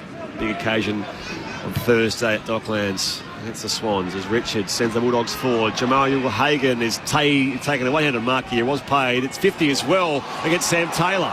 Don't think it was against Taylor. I think someone else has knocked the ball out of Ugle-Hagan's arm potentially. I thought it was Taylor who... Maybe it was Taylor. But yeah, Ugle-Hagan was controlling the footy and there was an early whistle. And it seems as though Sam Taylor, who's a little overzealous in that contest with Jamal Ugle-Hagan, who now comes top of the goal square and makes no mistake. Jamara's got Noongar, Ganich Mara, Jabwarang heritage. And in Sir Doug Nicholls' round, he has the Bulldogs' first goal of the game, 1-5-11. They still trail the Giants, who are 2-1-13. 6 goal in second term on ABC Sport. Your experts are Dean Brogan and Joel Patfull. We were wondering where they're going to get their first goal from, and it's come from a 50-metre penalty. And there wasn't a heap in it, but it's almost Sam Taylor's frustration that someone's actually taken a mark on him that he played on with the spoil, wasn't it? It's not very often that happens, but 50-50 call. The Dogs needed that one because it didn't look like they could find a genuine way to kick a goal. Hopefully they can get something going off the back of that one. I think he thought that Ugle-Hagan was yet to actually control the football. Finish it, yep. So he was trying to spoil it. That's very harsh on Sam Taylor. Either way, an important goal for the Dogs. Their first of the game. They trail by 2 points and they've won it out of the middle through Treloar. Gives it to Tim English. Strong tackle in him by Cornelio, and that is holding the ball for sure. Brilliant tackle by the Giants superstar midfielder on the Bulldogs ruckman. He goes short to Callan Ward, playing game 301 against his former side. Ward kicks long into attack through the hands of Riccardi. Kieran Briggs, the big ruckman on the snap. That is just wide. And through for a behind. Giants lead by 3 points. They're 2-2-14. Bulldogs 1-5-11. Saturday afternoon footy, ABC Sport. Would have been handy for the big fella to snap a goal around his over his left shoulder. Would have been good to get one on English. The ruck battle is keeping a close eye on it. It's pretty even at the moment between English and Briggs. Dale kicks out here for the Dogs. Drives it long toward the outer wing. With the hands of Darcy. Taylor claimed the mark, not paid, non-surprisingly, as it was touched by a few Bulldogs on the way through, and the umpire will ball it up. Left half back here for the Bulldogs. Right half forward GWS. Briggs outbodies English. Hand pass wide, no one's waiting for it. Callaghan busts through a tackle. Lost the football though. On hands and knees, Richards to Bontempelli. The Dogs can clear it away. Unkind bounce for Himmelberg. So too Taylor. Garcia there first. Has Iden accompanying him. Shares it by hand now with Norton. Gets it back here again. McRae tumbling ball towards half forward. Sliding it after it again. Going in hard here is Vandermeer for the Bulldogs. And again we'll wrap it up on the paint of the 50. At left half forward for the Western Bulldogs. The Giants lead by 3 points. 2-2 plays 1-5. 8 go on second term. Saturday afternoon footy on ABC Sport Annual Guard. Dogs with the only goal of this second quarter. Here's Tom Green, just handballs it forward. And that is insufficient intent to keep it in, according to the umpire. So it went over the boundary line. So a free kick to the Dogs, and Adam Treloar at left half forward. 60 out from the Bulldogs' goals. The inaugural Giant in Treloar. Kicks to the pocket. Big leap by Norton, gathered by Darcy. Taylor's there for the Giants and under pressure. Picked up by Bailey Williams, gets boot to ball. Ware couldn't gather it cleanly. It's snapped now by Vandermeer and it's through. The Dogs have 2 in a row and the lead back. They are 2-5-17, GWS 2-2-14, and Latham Vandermeer with an opportunistic goal in the wet here in Sydney. Well, it's 19-9 in clearances, so the Dogs are way on top in that area, and then it's 22-10 in inside 50. So even though the Giants had the lead at quarter time, the way the game was trending is the Dogs were coming, and that form, what's that saying? The damn wall breaks. If it keeps going like this, it's going to be an interesting night for the Giants, because the Dogs are just having more of the footy and getting the ball more inside their 50, which eventually it'll crack for the Giants. So they've got to start winning some clearances, the Giants, but the Doggies are on top on all the contest areas at the moment, playing really well. The voice of Premiership player Dean Brogan on ABC Sport. We start back in the middle. Clearance with Toby Green. Beats Richards with the football, goes high inside forward 50 here again. Keith, though, he got the separation on Cadman. Claims the mark in the left back pocket. Called to play on now. There's the former cricketer, an Adelaide Crow. Down the line, it's with Tom Green. Free kick spotted here away from proceedings. It's going to be a high tackle going the Bulldogs' way, and it will go to Tim English. Bulldogs by 3 points. 10 go on second term. ABC Sport, your text welcome 0437 774 774. Briggs caught English high in that marking contest. English kicks deep into attack. Briggs has dropped back there. The Dogs have won it back. Here's Harms. His kick is marked by Himmelberg, who has the size advantage in a big way over Riley West, deep in defence. Goes short to Iden, and now Haynes drives it up the outer side wing. Well done by Fraser, the second gamer, to spoil Toby Bedford. Boundary throw in left half forward for the Dogs, who lead by 3 points. There's a few issues out there, Brogues, like you said. They just can't get that ball going forward, the Giants, and they've put Toby Green into the centre bounce that last one. He kicks inside 50. Cadman has to make a contest. You've got to bring that to ground, give your forwards a chance to kick a goal. It's the voice of Joel Patfull. English is taken there by the much smaller Perryman. And again, it goes out of bounds for a throw-in. Treloar's up to 14. Richards having a great night. 7 clearances, 13 possessions. He's opposed to Tom Green. So he's Tom Green's had a bit of the footy as well, but Ed Richards is definitely winning that battle at the moment. Bulldogs by 3. Back in it comes. Right, they're attacking 50. As Riccardi is on hands and knees. Daniels dispossessed. Also waiting for it out there. It's with the Bulldogs and Bramble, who runs it over for a throw-in. So it's been a lot of stoppage on the edge of the play here. Right around this ground. Bulldogs by 3. Declan Byrne on the boundary. Yeah, just an update on the crowd with the rain stopping. It looks like they've come out from under the shelter. So I think we'll be safe. We don't want to see a 3 in front of the lowest home crowd. The lowest is 4,000. Callaghan to Ward, and his kick has been marked by Riley West. Now, Callan Ward has kicked us the wrong way. Well, I cannot believe in 301 games that Callum Ward has done this. It's been 12 years, Cal. What are you doing? He has kicked this completely the wrong way. He's got a wry smile on his face to say, I cannot believe what I've just done. Look at the face of Adam Kingsley. So Callum Ward has kicked this the wrong way from a stoppage, 20 metres into the Bulldogs attacking 50, marked by Riley West, who makes him pay with the major. Extraordinary scenes. Well, when you played 301 games, you're forgiven a touch, but Adam Kingsley's look on his face suggests that, well, he's less than impressed, to say the least. It's not like he left the club, last week.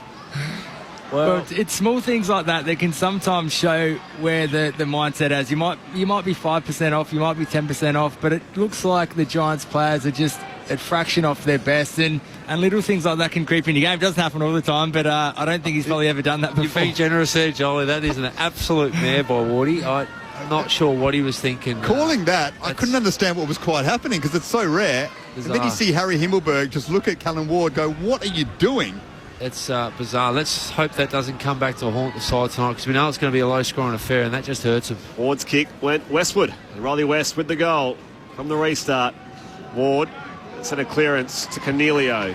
Hose it down the line here for the Giants. Sliding across to mark in defence. It's with Joel Frazier. Next to intercept. She has it with O'Donnell. And now Duray under pressure as well. Bedford good pressure act. They wheel and go here through Thomas to Hogan, who clunks the overhead mark. 35 out deep in the right forward pocket.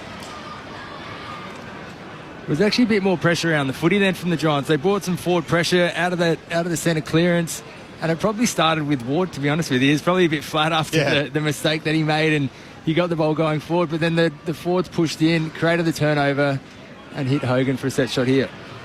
Already one goal this afternoon, Jesse Hogan, in his 150th AFL game. The former Demon and Docker on the approach, nurses it through for his second. And didn't the Giants need that? Their first major of the second quarter. The Bulldogs still lead though, 3-5-23 the Bulldogs. GWS of 3-2-20, 14.5 played in the second term. On ABC Sport, your experts are Dean Brogan and Joel Patfull. Well, Wardy, he hasn't sulked about it. He's got on with the next play and absolutely bulldozed his way to winning that clearance and flicks the ball out to Coniglio over his head, and they pump the ball inside 50 and they put a bit of pressure on and get to work, and that's what the game is. It's forward pressure. It's being able to get the opposition to turn the ball over, and back you go off turnover, and that's when your forwards get your best look at it. And Jesse Hogan, he just doesn't miss at the moment. He doesn't have the best approach kicking for goal. You wouldn't teach it upon any junior, but it's certainly effective, and he's kicked 28 goals for the season, and what a player he is. Just one behind in the Coleman medal race, trailing Charlie Curnow and Ben King. And the Bulldogs only lead by 2 points now, and the Giants win it again in the middle. But Finn Callahan's handball is straight to a Bulldog. Here's Treloar, and move it forward to centre-half forward. Garcia, another handball over the top. Can Vandermeer kick his second for the quarter? He goes to Riley West instead. And his kick, searching for his second of the quarter, is across the face. Big opportunity for the Bulldogs. West from the pocket missed a clear-cut opportunity. The Dogs' lead is 4 points. Declan Byrne downstairs. Callum Ward just came off, got a high five from Kingsley and a tap on the shoulder and a laugh from Mumford. No love lost from very good game veteran. As Whitfield and the kick out goes long beyond defensive 50, crashing the pack. Liam Jones, a big spoil, out of bounds for a throw in again. Tim's working hard on the Great Western puns. He says the call is good, the crowd is bad, and the footy is ugly. 0437 774 774. We got a pump up. That's amazing. No arguments there. The Giants trail the Bulldogs by 4 points here as the umpire tosses it back in. It's Cadman and O'Donnell doing, in fact, Darcy doing the right work here as the hand pass is fired out. McRae to Treloar. Kicks high inside 450, a wobbly ball. Norton tracks it back with spoil from Sam Taylor. Right to the goal line. Taylor ushers it through again and rushing the minor score. The Bulldogs extend their lead, but only by 1. So it's 5 points now. The Bulldogs lead 17 gone second term ABC Sport. Treloar's up. He's having a game, isn't he? Against his old side. 16 disposals, a couple of clearances, 4 score involvements. He's having a really good game of footy. The kick from Taylor to Perryman is wide of him over the boundary line. Boundary throw in right half forward for the Dogs. Yeah, 11 contested possessions for Treloar, 10 for Ed Richards. I mean, you speak to Bulldogs fans and they just lament the absence of Tom Liberatore. We know how important he is to that club, but over the last couple of weeks, Treloar and Richards are stepping up. I mean, it's a massive void to fill, but they are different kinds of players, but they're trying their best at the moment. Boundary thrown at half forward. The Dogs win it back. Kick from Fraser. High ball into attack. Almost marked by James Harms. Knocked away from the contest by Perryman. Only as far as Cleary, though. Now Fraser in his second game. He's impressive, and he showed some composure there. To kick it short to Sam Darcy. 55 out. He'll kick to the top of the square on his left. Straight to Nick Haynes, though, who read that well and marked in front of his own defensive goal square. 32nd birthday today, Nick Haynes. His kick, though, was a turnover. It goes straight down Juray's throat as he slides out to mark, but didn't control the ball in time. Or, in fact, is it out of bounds on the full or a mark? Either way, same result. It is paid here to a Bulldogs ball. Juray, the milestone man, from right on the junction of 50, left-hand side of the field. The former Hawk, this will test his distance. The angle's a worry as well. We extend the Bulldogs' 5-point lead. On the approach with that left foot, and he misses near side. So the Bulldogs lead by a kick. 3-8-26. The Giants 3-2-20. 18.5 played. Quarter number 2. Just seeing a replay. Dre hit the advertising board quite strongly as well in the process. The Giants bring it back in. Whitfield drives it to Jesse Hogan, who marks strongly in front of Fraser. Such clean hands, especially in slippery conditions, Jesse Hogan. Having a big game in his 150th so far. He goes to Callahan and then Himmelberg. Up the wing they work it to Jacob Ware. Spins 360 Ware, needs some support. Goes back to Himmelberg, but the Bulldogs' pressure is excellent. Treloar takes him over and then slaps him in the back as well for good measure. Treloar 16 disposals, and that was a strong tackle as well. Down to Declan Byrne on the boundary. And Adam Kingsley just walked up to the sideline, shouted out where he kicked the ball as loud as he could. Certainly involved down there on the boundary, Adam Kingsley, across most games as Cornelio wraps up Bramble, and the umpire will ball it up. Well, it's been the issue for the first half, hasn't it? They just don't want to go inside 50 for some reason. You got Toby Green, Cadman and Riccardi sitting up there. Get it in. Dogs by 6 points. Jacob Ware does kick the ball now. High inside 50. Cadman crashes the pack. At the back there is Joel Fraser. On the bounce to half forward. Whitfield tackled, spun around. Loose footy gathered by Cadman. Ugly ball inside 50. Now it's gathered by O'Donnell for the Dogs in defence. Shares it with Duray and now Keith. They track it all the way back here. Good tackle it was down there from Bedford on Bailey Williams. The footy jars free to the boundary line for a throw-in. Again, this time at right full forward for the Giants, who trail by 6 points. It's the Bulldogs who lead 3-8 plays 3-2 as we approach time on here in this second quarter on ABC Sport. Well, that's why you get the ball in, because the pressure keeps your ball inside 50 and allows your backs to set up and control the game in your forward half. So kick the ball inside 50, Adam Kingsley screaming at his players. Toby Green wrapped up, ball up inside attack for the Giants. That was Toby Bedford at his best a moment ago. The Giants have stated that perhaps their forward pressure hasn't been as good as it should be over the last few weeks. As it spills to Cornelio. His snap, though, is wide. Ball just slid across his boot. It's out of bounds on the full. So if they can get those things back, I mean, that's what made them such a stunning team to watch in the second half of last season, that forward pressure. They need to get it back. Bulldogs lead by 6 points. They are 3-8-26. The Giants 3-2-20. Drive it long beyond defensive 50. Up comes Taylor. Spills the mark. Richards toes it forward again.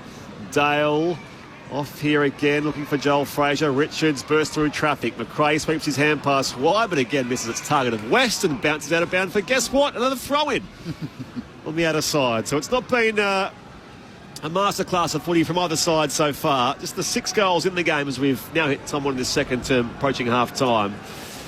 It is the Bulldogs who lead by 6 points. Giants have made their sub.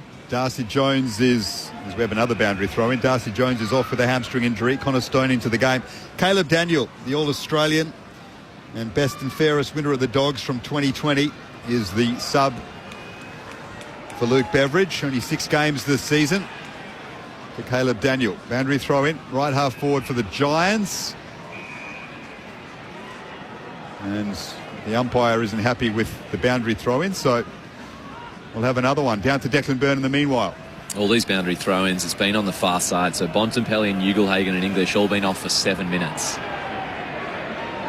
Darcy and Briggs, the much stronger Briggs, just works Darcy off the football and the Giants win it as a result. Callaghan to Cornelio, kicks it into the pocket, off the chest of Cadman. Bailey Williams is under pressure for the Bulldogs, as is Duray. Goes back to Williams. He wants the boundary line. It stays in for the moment. Harvey Thomas does well. Eventually, the Western Bulldogs, like a rugby union scrum, managed to work it over the boundary line in the right forward pocket for the Giants. Dogs lead by 6 points. Might as well set you a task, Declan, to find out why there's a whole block of what looks like goal umpires out there on the outer side of the ground. We'll come back to you on that one. Some sort of activation or promotion as Treloar off here again. Jones run down deep in defence there for the Bulldogs. A stoppage inside 50 here for the Giants.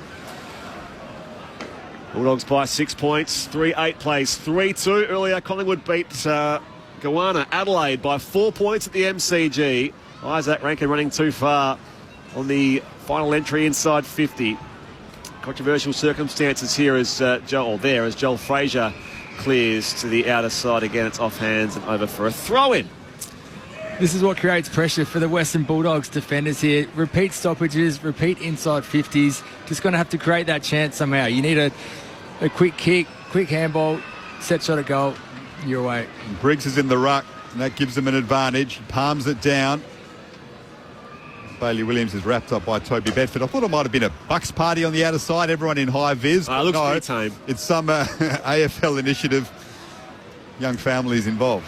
Yeah, AFL play. Come back to that. Anyway, Jesse Hogan throws a high kick inside forward 50. Down to a 2-on-2. Riccardi gets set with Jones. Wrapped up down there is Luke Cleary. And again, we'll ball up this time 20 out from the Giants attacking goal. 3-8 to 3-2. 24 gone in this second term as we approach half-time on ABC Sport. Out of the ruck, Briggs beat Darcy. Slammed her on the boot and missed to the right-hand side. Through for a minor score. 3-3-21 the Giants. The Bulldogs 3-8-26. Well, that was a classic case of pushing the young ruckman underneath the ball and grabbing it. The more stronger, bigger ruckman. He really should have finished that. 15 metres out, snap unopposed. That's two he's missed now, Briggs. You want that one back for sure. Who did you bully around back in the day? Oh, everyone. Yeah. That's what Darcy does best, though. He may struggle in the weight department against Briggs, but overhead marking is his forte, and he takes one of those at right half back for the Bulldogs.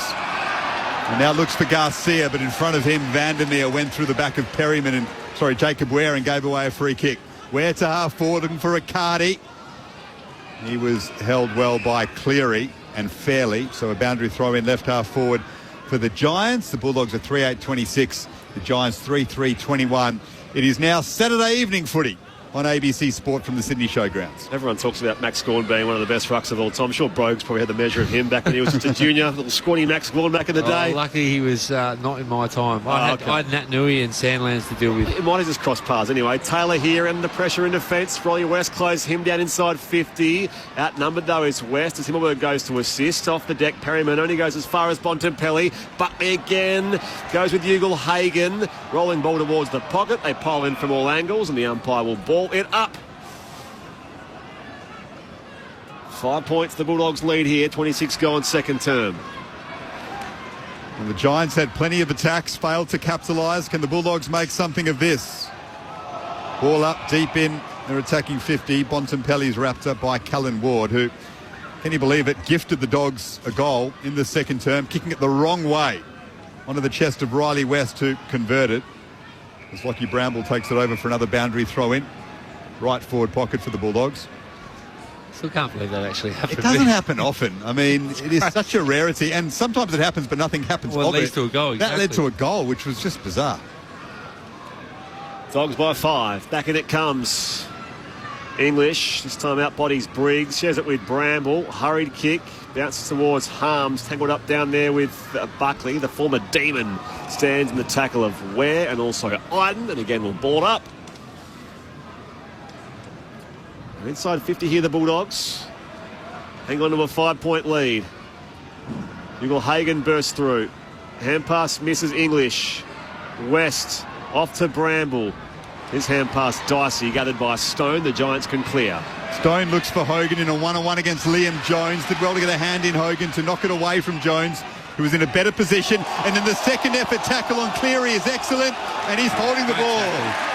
great tackle by your big forward. Geez, he's up and about tonight, Hogan. The spearhead standing up in his 150th goes short to Tom Green, and then to centre half forward he finds Whitfield, who pokes it over the top, and Brent Daniels has marked. He'll kick from 40 out directly in front. That is all about Jesse Hogan, though. And Tom Green gives him a big high five and a rub of the head. And they'll all come to say congratulations now in his 150th for that excellent effort on the wing to set up this chance for Daniels. Well, he's the man at the moment, isn't he, Hogan? He's not only kicking goals, but he's creating opportunities as well. Brent Daniels to put the Giants back in front by a point. Hits the post. It was drawing off the boot and smacks into the woodwork. So the Bulldogs lead by 4 points. The Giants 3-4-22. Western Bulldogs 3-8-26. Daniels has been patchy this year. Goals in 5 of 9 possible games. He was the unused sub in Canberra a few weeks ago. The Bulldogs kick it beyond defensive 50. On the bounce, Keith. Halloran slaps it back the other way here for the Giants. Tunnel ball from Harvey Thomas. Gathered by Halloran. Tangled up with his teammate there, his skipper Toby Green. On the wing, hot footy gathered by Ward. Off to Whitfield. Off to Perryman running by. It was clean vision. Good take from Perryman. Goes inside 50. Riccardi marks 55 out. Reels and goes in the pocket. Centering ball to the top of the square. Hogan's down there. And third bite. He claims the mark. Over the back of Cleary. Jesse Hogan is paid the mark at deep full forward. It wasn't the kick that he wanted. It was more to the goal square, but Jesse Hogan just wanted it more and just leapt at it and juggled the mark. But fantastic mark. Already has 2 tonight. This for 3.5 of footy in his 150th game. Jesse Hogan snaps, makes no mistake. The Giants do go back ahead. 4-4-28, plays 3-8-26, 29 gone in the second term on ABC Radio, News Radio, and ABC, the Listen app. This is ABC Sport. Your experts are Dean Brogan and Joel Patfull. Well, he's the one, isn't he? He's the one that stepped up. He's kicked 3 now and created opportunities, and he's brought energy as well. He hasn't just wanted the ball long and deep, but he did on this occasion, but just jumped at the footy. Great contested mark in these conditions. And you talked about him, Garby, his life in Sydney in comparison to the pressures of Melbourne, and he looks like a different player. He looks like he's settled, he's relaxed, he doesn't have that pressure on him. And you can live a different life in Sydney, as a lot of these guys would know, than in the fishbowl in Melbourne. It really looks like it's suiting him. And now a joint leader in the Coleman as well with Ben King and Charlie Curnow. He's also enjoying his football. He said there were times when he just played it because he was good at it. Now he really enjoys all the pure aspects of the game again. So he's matured a fair bit, Jesse Hogan. He is leading the way for the Giants. And that was excellent from Toby Green to spin free at centre half forward. Eventually he lost the handle on it.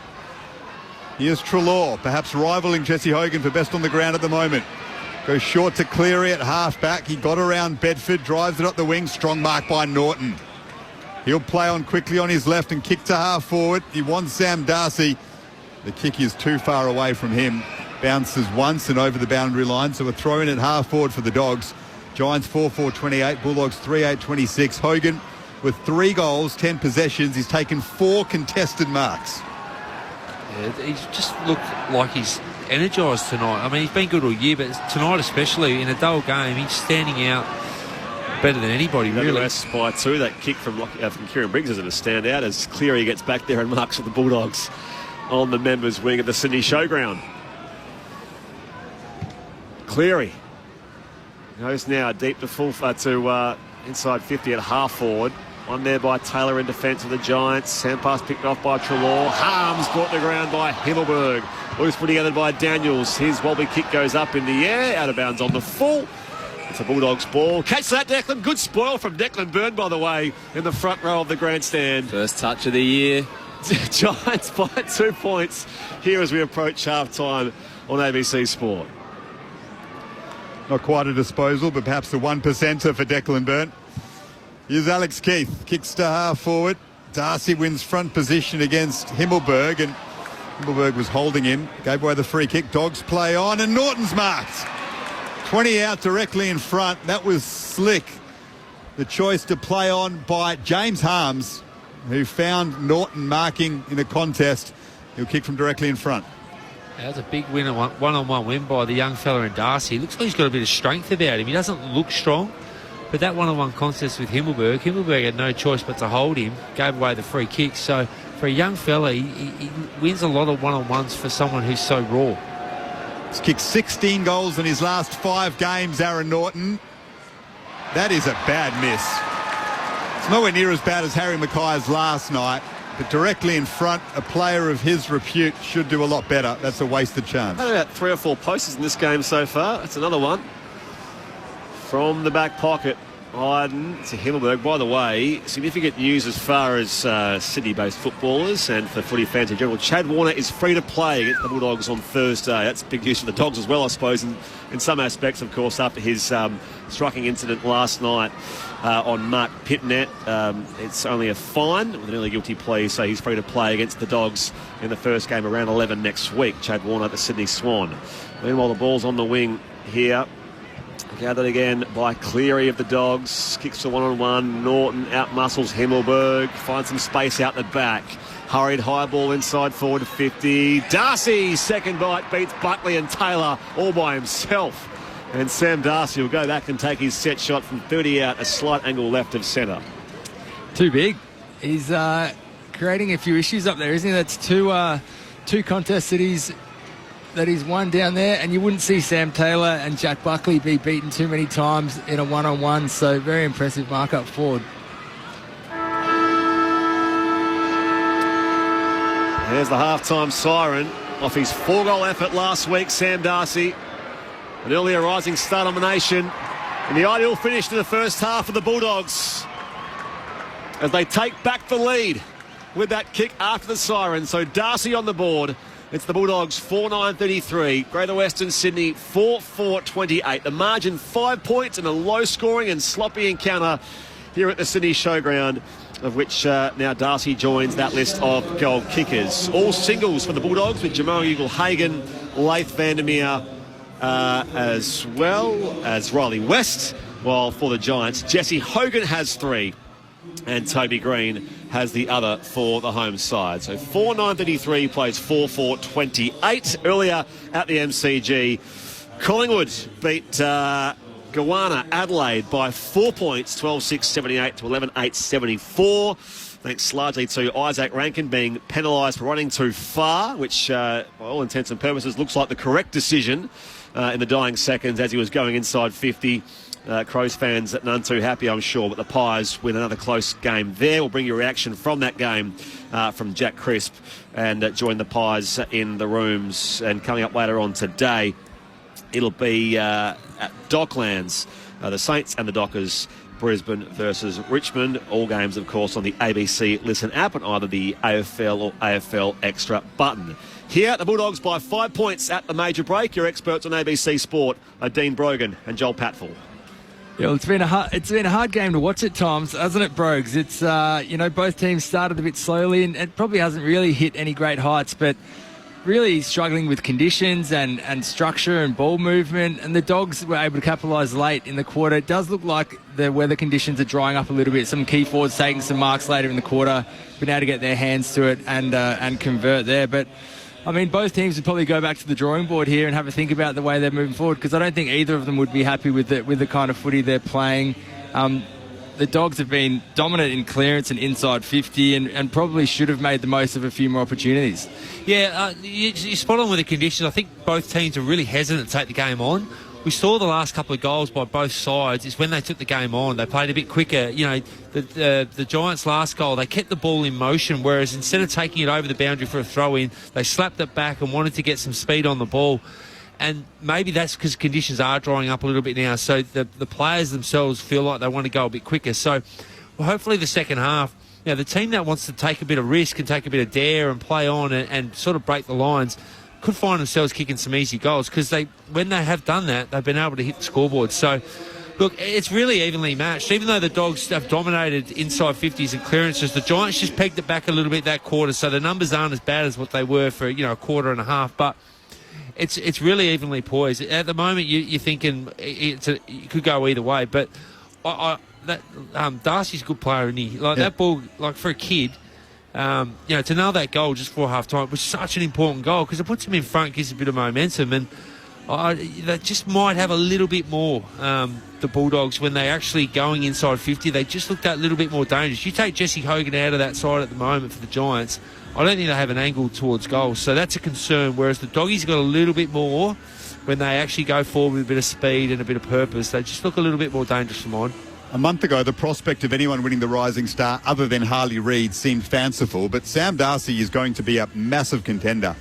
He is awesome to watch and scary to think what he'll be in a few years with that size. Marcus Bontempelli, only the 8 disposals, so that's encouraging for the Bulldogs that they can be leading at halftime away to GWS with his influence being minimal. That's off the back of Treloar with 20 possessions and Ed Richards with 16 leading the way. Finn Callaghan just the 8 for the Bulldogs, for the Giants, sorry. No Josh Kelly. Perhaps he needs to lift to help Canelio and Tom Green in the Giants engine room. And of course, Darcy Jones was subbed out late in the first term with a hamstring injury, so Connor Stone, the sub, was in the action relatively early here. It is the Bulldogs by 5 points at the major break. We'll get a recap of what happened at the MCG a little earlier on, but first, right now, it's time for ABC News.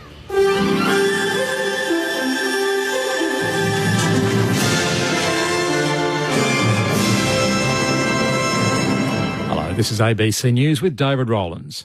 Business groups say the annual pay increase for Australia's lowest paid workers shouldn't be too high because of the cost of living relief announced in the federal budget. The Fair Work Commission conducts the annual wage review each year and asks governments, employers and unions to make submissions. In their revised submissions, large business groups argue that energy bill relief and additional rental assistance included in the budget need to be factored in when the panel makes its final decision. However, Treasurer Jim Chalmers says cost of living relief is not meant to replace an increase in wages. I say to the business groups making these points, Australians are doing it tough. The Commonwealth Government is doing its bit. We need business to do its bit as well. We want to see fair and decent wages for Australian workers on top of cost of living relief, not instead of it. A federal Labor minister has welcomed new Victorian laws announced by the state's Premier Jacinta Allen to protect retail, fast food and transport workers against abuse and assault. She announced the move at the annual Victorian Labor Party State Conference in Melbourne today, saying the laws will be introduced next year. Federal Minister for Government Services, Bill Shorten, says there's never any excuse for violence. I think it's important that people who provide services to other Australians are not the victims of aggression. People have got a job to do and there's never any excuse for violence or aggro. The father of Brisbane Broncos NRL player Payne Haas is waiting behind bars in the Philippines after he was arrested over an alleged drug smuggling plot. 46-year-old Gregor Johan Haas is accused of moving more than 5 kilograms of methamphetamine into Indonesia late last year. Authorities are trying to extradite him to Indonesia, where he could face the death penalty. Brisbane Broncos coach Kevin Walters says Payne Haas has the club's full support. Payne's a very strong individual and his family is as well. And a lot of people probably don't understand or realise the person that Payne is. He's a tremendous guy, tremendous family person. We will get around him in every way we can to support him and his family. I'm sure he'll find a way and we'll help him find a way. Meantime, police have arrested NRL player Taylor May over alleged domestic violence offences. The Penrith Panthers player was charged with assault occasioning bodily harm and stalking over an incident at a home in Warrington last month. May was granted conditional bail and is expected to face court on Tuesday. The Department of Foreign Affairs and Trade has confirmed it's in contact with an Australian citizen injured in an attack in Afghanistan. South Asia correspondent Meghna Bali has the story. Afghanistan's Interior Ministry confirmed that 3 foreign nationals and an Afghan citizen have died in an attack by gunmen in the country's Bamiyan region. No group has claimed immediate responsibility, but 4 people have been arrested. 4 foreign nationals, including an Australian and 3 Afghans, were also injured. This is one of the most serious attacks on foreigners since the Taliban took over in 2021. The Islamic State claimed an attack that injured Chinese citizens at a hotel popular with Chinese businessmen in Kabul in 2022. Meghna Bali, ABC News. An incoming senior official in Taiwan says the country's new president will pledge to secure its stability by maintaining the status quo in the island's relationship with China in his inauguration speech on Monday.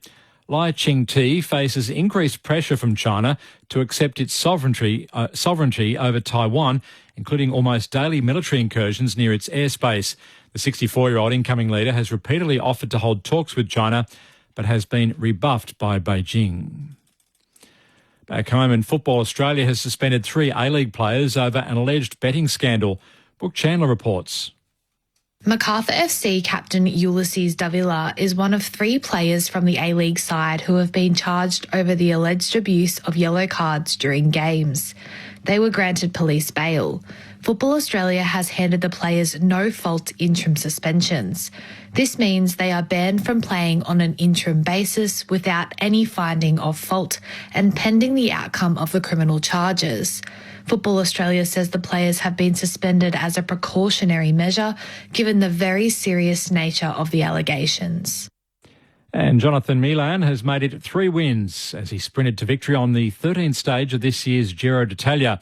The Italian rider finished the 179-kilometre stage ahead of Poland's Stanislav Anelkowski and Germany's Phil Bauhaus. Tadej Pogačar retains the overall leader's pink jersey. This is ABC News. Time to steady and pull the trigger. Get your footy fix with the ABC AFL Daily Podcast. Join me, Catherine Murphy, and AFL legend Paul Roos as we bring you all the latest news and analysis. Whether you're a diehard footy fan or you watch from the sidelines, this is the podcast for you. Find the ABC AFL Daily Podcast on the Listen app or wherever you get your podcasts. The 2024 Sir Doug Nicholls round.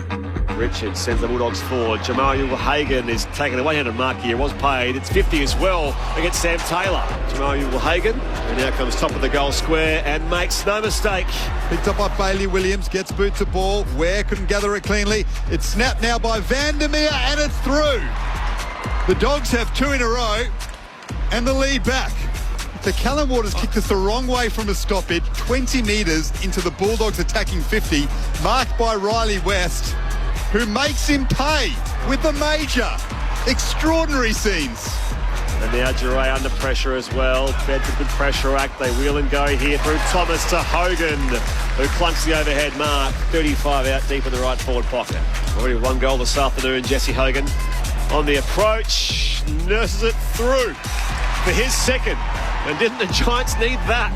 Their first major of the second quarter. Morty, he hasn't sulked about it. He's got on with the next play and absolutely bulldozed his way to winning that clearance. Clean vision, good take from Perryman, goes inside 50. Riccardi marks 55 out. Wilson goes in the pocket, centering ball to the top of the square. Hogan's down there and third bite, he claims the mark. Over the back of Cleary. Jesse Hogan is paid the mark at deep full forward. This with 3.5 of footy in his 150th game. Jesse Hogan snaps, makes no mistake. The Giants do go back ahead.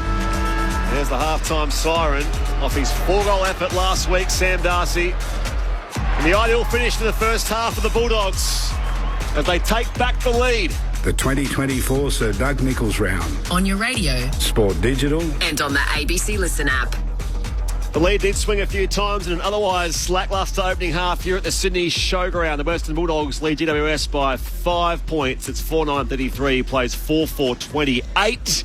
You're with Brett Sprigg, Daniel Garb, Joel Patfull, Dean Brogan and Declan Byrne here. Earlier at the MCG, a controversial finish as Adelaide's Goanna's Isaac Rankin was pinged for running too far in the dying stages on the wing, going inside forward 50. Let's recap the winner's reaction. In fact, here is the incident first of all. It's your recap of how it happened. Their season might live in the next 27 seconds. Knocking it down O'Brien, bursting onto it, Rankin, runs away from Crisp, takes a bounce. He'll think about a second, runs a long way, kicks inside 50. He's run too far. Oh, no. It's going to come back. I thought he ran a long way. Did he take a bounce? Yeah, he did take a bounce. Yeah, but he ran a long way after it. He might have done a hammer here too, has he? Well. Wow. No, I think he's okay. He's going to stay out there. Is he okay? He's arguing with the umpire and holding on to his left hamstring. Oh, that's the ball game. Gee whiz, we're going to have to go back and count those steps. I mean, it was Our team all over it. Ben Cameron said he ran a long way. He certainly did. And unfortunately, it looks as though he will be assessed in the coming days after suffering a suspected hamstring. So injury to insult there for the Crows off the back of that Isaac Rankin decision. Pinged for running too far and making it a 4-point win for the Pies. 12-6, 78 to 11-8, 74. Let's hear the Magpies song, and then after that, we'll be in the Collingwood rooms. Jess Webster speaking with Jack Crisp.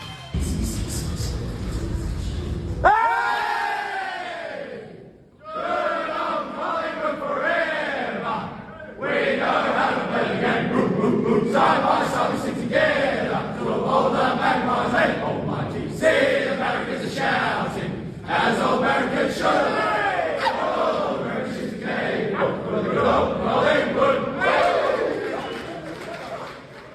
Here with Jack Crisp after a thrilling 4-point victory over the Adelaide Crows here at the MCG. Jack, he got the job done again in another close one. How satisfying was this victory today? They're hard to come by. We always know that it's going to be a tight game, as it has been the last few years against Adelaide. We definitely had some opportunities early, but they came really hard. We're lucky enough we were able to finish in front of goal right there with Geordie. This group's ability to get out of the close games with a win is unrivaled, and adding to that a mounting injury toll as well. I mean, how much pride does that give you with this playing group just to be able to keep showing up and getting those 4 points? Yeah, I think you hit the nail on the head. The confidence it brings the group it's amazing to see. Like, there's a lot of guys that have been knocking down the door for a couple of years, and we haven't had big injury lists over the last 2 years, so they're taking those opportunities with two hands and showing that they can play at the AFL level, consistent football over for 4 quarters as well. So, unfortunately, I think we get concussion with Reef and Will with the minor hammy, I think. So that might open the door for a couple more guys to come through, or a couple returning from injury. And you're right, I guess, so with those injuries, it creates opportunities for other people. So who's really stood out, in your mind with some of the young kids coming through? I mean, we see Joe Richards in the last couple of weeks getting his opportunity, but who's really impressed you around the club? Yeah, I think Lockie Sullivan as well, being our mature age recruit we got this year. He's really, he's taken his opportunity with 2 hands again, left no stone unturned. So he got his opportunity a couple of weeks ago. He's really relishing that midfield role. And yeah, he's obviously holding his spot and playing some good football. And then we spoke about Joey. He's been unbelievable. Finn McRae's come in. Harvey Harrison, Reef has come in. Unfortunately today he got a bit hurt, but yeah, we've had a lot of blokes come in. We've been undersized up forward as well, so a few of those boys have really been competing for us. And let's talk about those final few moments. Jordan De Goey, he was banged up in the last quarter. He had a heavy fall and he has a few niggly injuries that he was getting treatment on the bench, and then bobs up and kicks the match winner. I mean, when the game's on the line, do you guys just look for someone like him and think just kick him the ball and he'll do the rest? Yeah, well, he is good up forward, and we know he's a strong man as well. So if we can, we put our players in their strength positions. I was lucky enough to be running through the middle. Unfortunately, I cramped in both my calves, so I was like out of juice. Knew Nick was behind me, so I give him the ball. But yeah, chuck in the air, let Geordie run onto it. It's really good, yeah. Let our forwards play their strengths. We could have kicked it to anyone. Absolutely, and just on Nick Dacos, 40 disposals and 15 odd clearances I think he had again today. I mean, we've run out of ways to describe how good a player he is, but what do you think about his performances so far this year and again today? Yeah, he's really in some hot form at the moment. These last 3 weeks, or 3 or 4 weeks in particular, he's really stepped up in the midfield as well. His defensive pressure, I think, is something we probably haven't spoken about as much because he's so powerful in his offence. But the pressure he brings, the forcing the turnovers, and then turning up after contest to contest, and his work rate. So he puts in all the work throughout the week to make sure he's ready to go game day. You're up to third now on the live ladder after a slow start to the season. I mean, as we approach the halfway mark of the halfway stage of the year, really, where do you think this group is at, and how much damage do you think you can do in the back end of the year? Yeah, it's definitely a slow start, but I think we've found a bit of continuity with their football, regained a bit of our chemistry, even with blokes coming in and out of the side. But I think that shows that all the guys that have been behind the scenes waiting for the opportunity, they know the role they've got to play for the team. And we're a system-based team, so we've got to make sure we just keep turning up and supporting each other. And finally, on Sir Doug Nicholls' round, always such a wonderful part of the year that we look forward to over the next fortnight. What's the most special part about the week so far for you? I think we had Leon Davis's family come through, so his dad designed our jumper. He came into our meeting the other day and was telling us a few of the stories from his life. It's all depicted on the jumper. And then I think we had 2 of our media team go over to where he's from in WA and kind of learn a bit more about him and his family. So that was really special for them. and I think he's coming over we'll be over in Perth with him again next week. So it's a good couple of weeks for us. Amazing stuff. Good job today and go well for the rest of the year. Thank you. Jack Crisp from the Pies with Jess Webster in the winners' rooms after their 4-point win over the Crows at the MCG. Coming up later on, most of us heading to the Saints and the Dockers. Of course, that's Euroki and Walyalup as the traditional place names for St Kilda and Fremantle. Otherwise, that's at Docklands. Otherwise, you'll be hearing at the Gabba of Brisbane Lions and Richmond. Either way, you can hear either of those games on the ABC Listen app. Just look for the AFL or AFL Extra button. In the NRL, Magic Round continues up in Brisbane. Newcastle beat the Gold Coast Titans 28-24. Currently a live score in the first half. Cronulla Sutherland and the Sydney Roosters are 12 points all. And in the A-League men's competition, the second leg of the semi-final, Wellington Phoenix and Melbourne Victory is 0-0 after the first leg was also 0-0, Dan Garb. So that one rolling on as well. And Scotty Scheffler is out of jail and back in contention at the PGA Championship with the third round getting underway tonight. In the meantime, this game is well and truly in contention for either side. 5 points is the Bulldogs' lead. Dean Brogan, Joel Patfull, your thoughts in the second half coming up? Well, we thought it was going to dry up, but the rain's just coming back down. So it's whoever can adapt to the conditions the best. We get the ball forward, possession footy, and lock it inside 50. Want repeat stoppages, repeat inside 50s, and it's whoever can make the most of those little chances, those half chances, is going to win this game. Those crazy LED lights are flashing around the Sydney Showground. It is only a 5-point game. Let's see if either of these sides are sparked across this great rivalry, the Great Western, as it rolls on into the second half. Here's Daniel Garb on ABC Sport. Never mind the tsunami warning. Put up a noise warning. That is deafening. We haven't seen too much of the orange tsunami from the Giants in the first half so far. They need to respond here. They lost 3 of their last 4. They trail by 5 points. We're underway in the second half. Cullen Ward wins it out of the middle to Cornelio.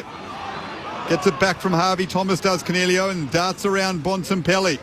Over the top to Tom Green, who decides it's best to throw it on the boot and try to get it into attack. It's a high ball, though. Finn Callaghan can't mark.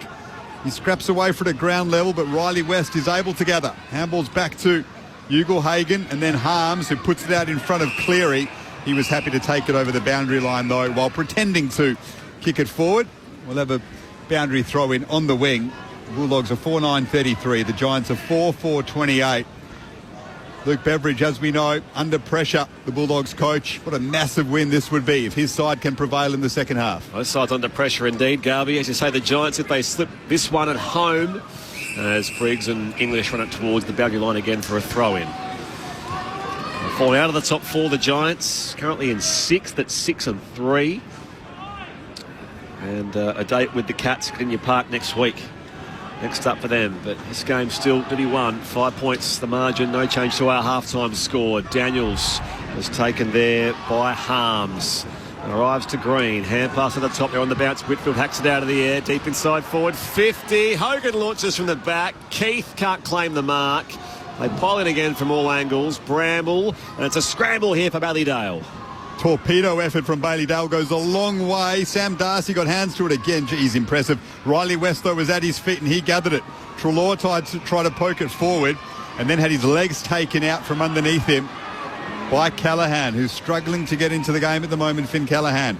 Treloar goes short to McRae, puts it out in front of Norton, cutting across him very well was Briggs. Showed some courage, the ruckman. Helped the Giants win it back. Taylor to Callaghan and now Green. They're at right half back, GWS, and Thomas snaps it straight down the throat of Liam Jones. So Jones controls the footy on the logo members' side. Angled kick towards Bontempelli at half forward, and the skipper marks. He's still 65 from goal. Pops it inside the arc. Honours that lead down there of Riley West in the left forward pocket, and he's 40 metres out. Great mark by the bomb on it in these conditions. Just holds out his... it might have been Tom Green, and marks it one hand in these conditions. He's had a bit of a quiet night, Bond, but he'll look to put his stamp his authority on the game, especially this quarter. Riley West, among the better players of the Bulldogs so far in this game. Already a goal in that first half. Here he is to extend their lead. Tough angle 45 out. It's on its way. Hits the post. 4th poster of the game. It's been a disproportionate number of those very... close misses from either side, and it's only a 6-point break now to the Bulldogs. Riley West's 5th score involvement, having an influence. The son of the Dogs legend in Scott, as Himmelberg brings it back in up to the wing. Here's Callaghan, gathered it well. Handball to Whitfield at half-back. A left foot kick into the middle of the Showground Stadium is marked by Joel Frazier. It looks like he has some talent in the second gamer for the Dogs, and composure. Plays on through the middle of the ground and kicks inside 50. Buckley just worked Ugle-Hagan under the football, and unfairly, according to the umpire. Buckley pinged for a push in the back, and Ugle-Hagan will kick from 40 out straight in front to try and make it a 2-goal break for the Dogs. It didn't look like there's much in that one, but that's what happens when you keep getting the ball inside 50, put the pressure on the defenders and create those opportunities. The number 1 pick from the 2020 draft, 35 goals last season, Jamari Ugle-Hagan, a goal in every game of this campaign that he's played in.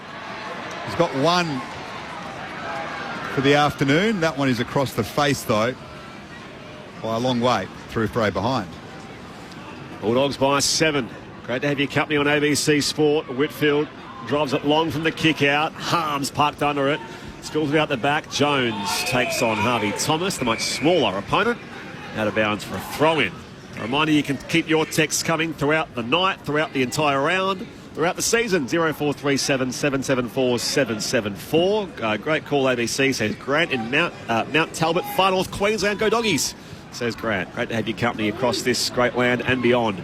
Back in it comes. Bontempelli hacks it out of the air. Inside 52 deep for Ugle-Hagan. Himmelberg gathers in defence for the Giants. Squeezes the kick to the outer side. Skids out towards Bedford. He can take on Frazier in that contest. The rain continues to fall here. Parries it to advantage, or so he thought. Now overrun by Bedford, and now he can manhandle the much bigger Alex Keith towards the boundary line. And they will throw it back in from the outer side. Bulldogs 4-11, lead the Giants 4-4.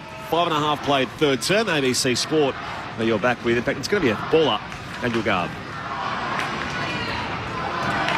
McRae couldn't quite clear the area with his kick. Picked up by Toby Green. Handball over the top looking for Cornelio, who taps it smartly to Cadman. Now back to Brent Daniels. Rain tumbling down, and Daniels has turned it over. McRae clears defensive 50 off the hands of Norton and Buckley. And then Ugle-Hagan with the slippery Sherrin sees the football over the boundary line. Out of side, Bulldogs lead by 7 points. Enjoying the battle between Tom Green and Marcus Bontempelli. They've gone at it quite a bit over the last couple of years. At the moment, it looks like Tom Green is winning that head-to-head showdown. In Canberra, a couple of seasons ago, you might remember the Bont showing up Tom Green for large periods. Bulldogs by 7 here. Back in it comes. Cal Ward, first hands to it, thumps it here towards half forward as Giray got the ball in front of Cadman. Out for a throw-in.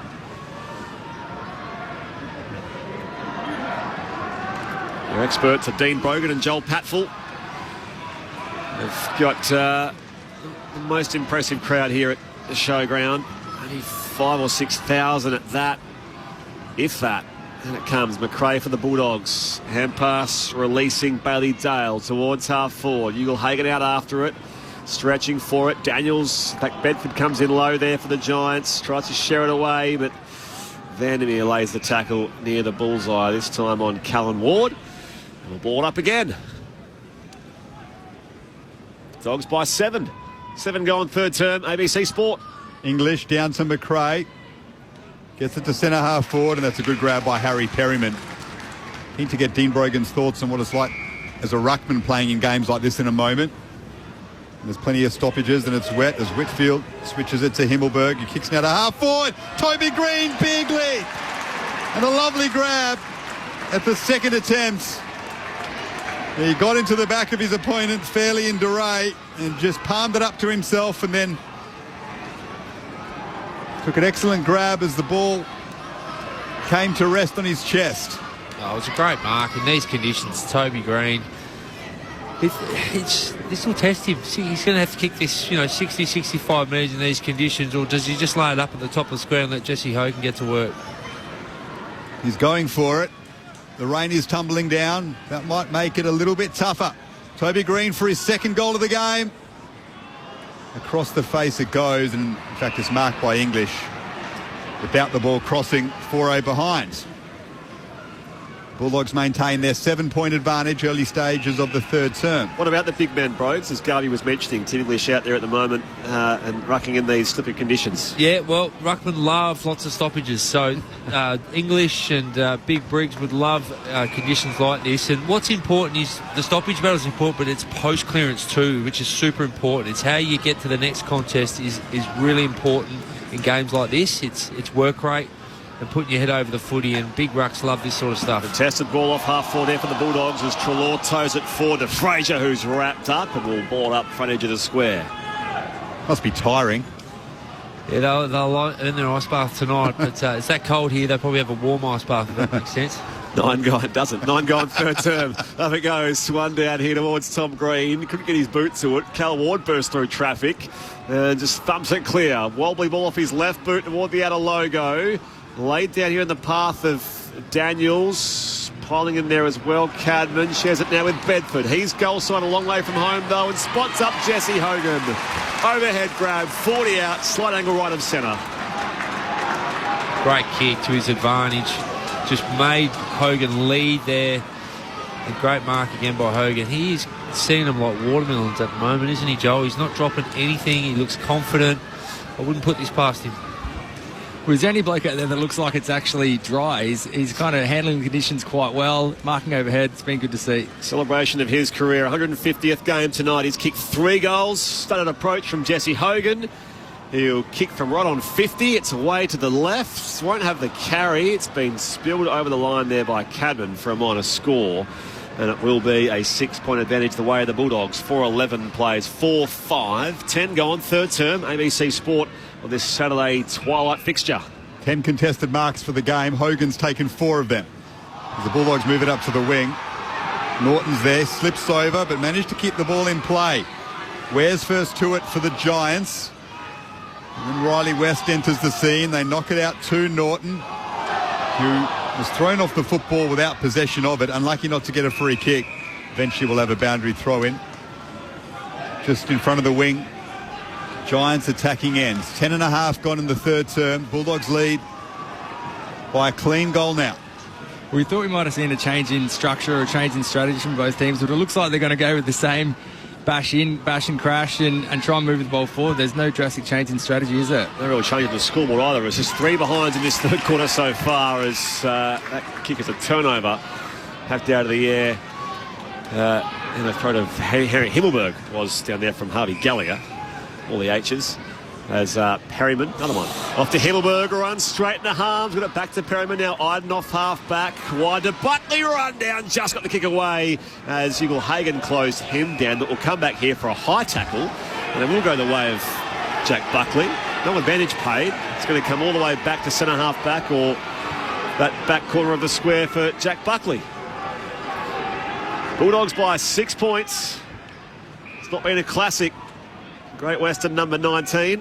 They switch across half-back through Himmelberg and now Iden all the way out to Sam Taylor on the outer side of the Sydney Showground. Bulldogs have stifled the orange tsunami well so far. Giants forced to go long through Haynes. Cadman leaps through his fingertips. Cleary took it cleanly. Back to Bailey Williams. Now they move it out wide and it's marked nicely by Vandermeer. He wants to play on. The bright pink boots. Kicks to half forward, puts it in front of Ugle Hagen. Had the chance to keep that in play, Ugle Hagen, and just let it run over the boundary line. So we're throwing it left half forward, down to Declan Byrne. Yeah, we've looked around. We've got some research done. We've finally got the answer on that bay of yellow over there. It is please. Free tickets for AFL New South Wales umpires. And look, if a few of the goal umpires go down, they've all bought their flags. So if you hear some weird cheering as well at strange times, they're probably cheering along their fellow umpires out there. That's why they're in that high-vis lime green as back in it comes at half forward. Bursting through traffic, Garcia couldn't get his leg to it. As Gallagher is run down as well. Loose footy gathered by Ward. Comes wide to Camilio. From half back they go here, the Giants, to a couple of veterans. Up the members' side, 2-on-2. Briggs, second hand, couldn't pull it down. And now it's out of bounds for a throw-in. Well, that's good. They've looked after the umpires with free tickets and their own. I wouldn't say it's quite occupying a full block of seats. It's about half full on that eastern side of the ground. But you've got to put them in a box or something. Surely look after the umpires. A bit better than that. 6 points as the Bulldogs lead here, 13 gone third term. As it's thrown back in, Daniels tries to tunnel it away. Ward outside of the boot, hurried kick inside 50, but O'Donnell takes the intercept mark there for the Bulldogs. Dogs defence holding up nicely. James O'Donnell up to the wing. Connor Iden shields his eyes from the light and then does well to win the contest. Callan Ward at ground level moves it forward to Hogan. Almost got clean purchase on that one again, but O'Donnell smartly spoiled the in-form Giants spearhead in his 150th game. He has 3 goals to his name, Jesse Hogan. He could use some help down there. The likes of Riccardi and Cadman quiet so far. Dogs lead by 6 points. Boundary throw in half forward for GWS. Toss back in. English beaten by Briggs. Toby Green throws it on the boot. Bouncing ball inside 50. Sets a task for Cleary in defence. As mopped up by Bailey Dale. English here for the Dogs to Harms. They're queuing up off half back and they'll go here through Williams. Down the pipe he goes. Leading up Norton. Lays off the hand pass back to Harms. The ex-Demon. High ball inside 50. Jamara's outnumbered. Taylor gets back there and knocks it over for a throw-in. At right full forward, Bulldogs attacking end. They lead by 6 points, the Dogs, for 11 plays, 4-5. No goals in this third term so far, just 8 for the match. 14.5 played, quarter number 3 on ABC Sport. Your experts are Joel Patfull and Dean Brogan. It's the first bit of end-to-end footy that we've seen for a while, isn't it? They lowered the eyes and hit the forward target, got it inside 50, but I mean, we're watching two sides that look, they're really down on confidence, aren't they, with their ball movement and even the way they're working together, their structures and strategies. It just does not look like these two teams are really gelling together at the moment. Callan Ward's won a free kick inside his own defensive 50. Went to Haynes, who had his kick smothered, so they failed to leave the area to the Giants. Callahan's gathered it now in the pocket. Goes to Haynes, who looks to clear defensive 50. Connor Stone will have to make a contest. He did so well to Harvey Thomas, who then goes to his ruckman, who kicks up for Hogan, who's marked overhead yet again. A bit of open space now for GWS. Hogan's on the wing, assesses a few options, doesn't quite like anything on offer, then goes to Thomas. He did well to keep it in play. Finds Toby Green at half forward. He was run down brilliantly by DeRay's direct opponent. It falls to O'Halloran though, kicks into the pocket, sets up nicely for Bedford. Can you manufacture a shot on goal? Goes back to Callahan instead on the left. He has missed. Opportunity spurned for GWS. Bulldogs lead by 5 points. The rundown of Toby Green from DeRay was superb. Well, the Giants, it looks like they're trying to put some speed on the ball. They're trying something, but their fundamentals are letting them down. Even Hogan's kick down was an uncontested kick, and he kicked it along the ground. So the execution's just not there for both teams. Dale goes beyond defensive 50, finds his fellow Bailey in Williams.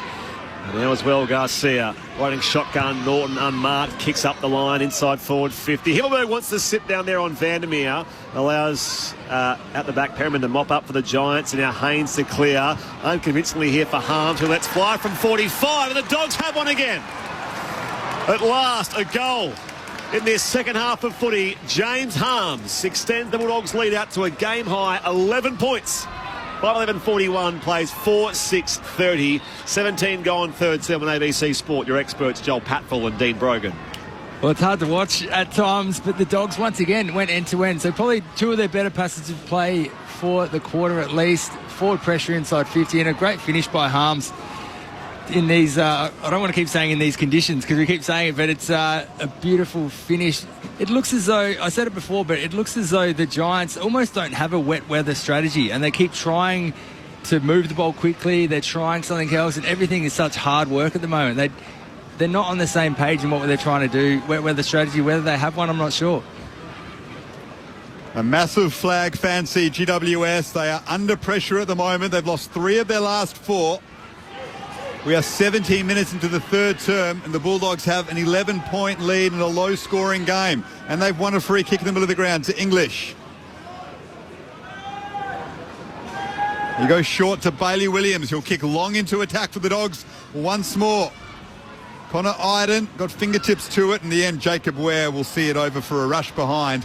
It's now a 2-goal lead to the Bulldogs.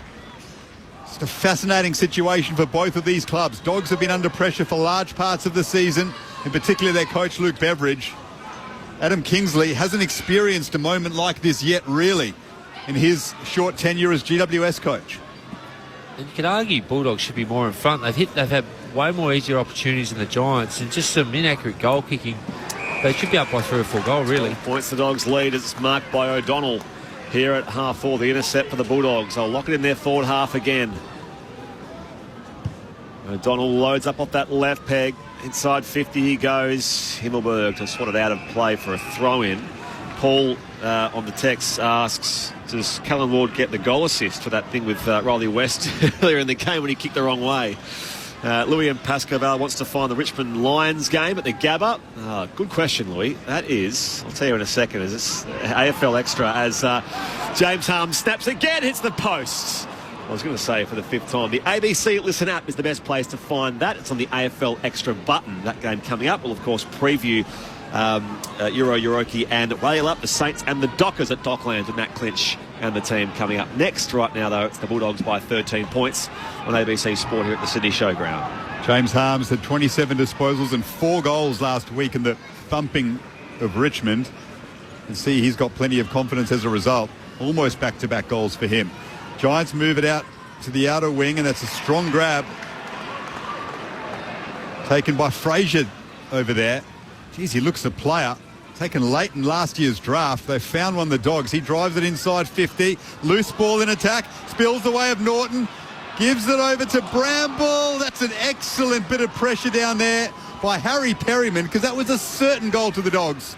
Perryman's late charge and push on Bramble meant his kick was affected as through for a behind. Well, it could be game shape. You feel if the Dogs get another one here, it might be too much for the Giants. They've only kicked 4 goals for the game. If the Dogs kick another one here, the Giants are going to have to kick 4 to win the game. They've kicked 4 for the game. So the game's in the balance for mine right now. The Giants need to get going, or this game will be over. Yeah, hit time on here in the 3rd quarter at the Sydney Showground on ABC Sport. The voice of Dean Brogan out of a contest on the members' side. Briggs and English each have a touch on that. Over for a throw-in. Fran from Melbourne. This was a treat last night with the call, and today calling the game. Happy Pies person. Perhaps to Jesse Hogan.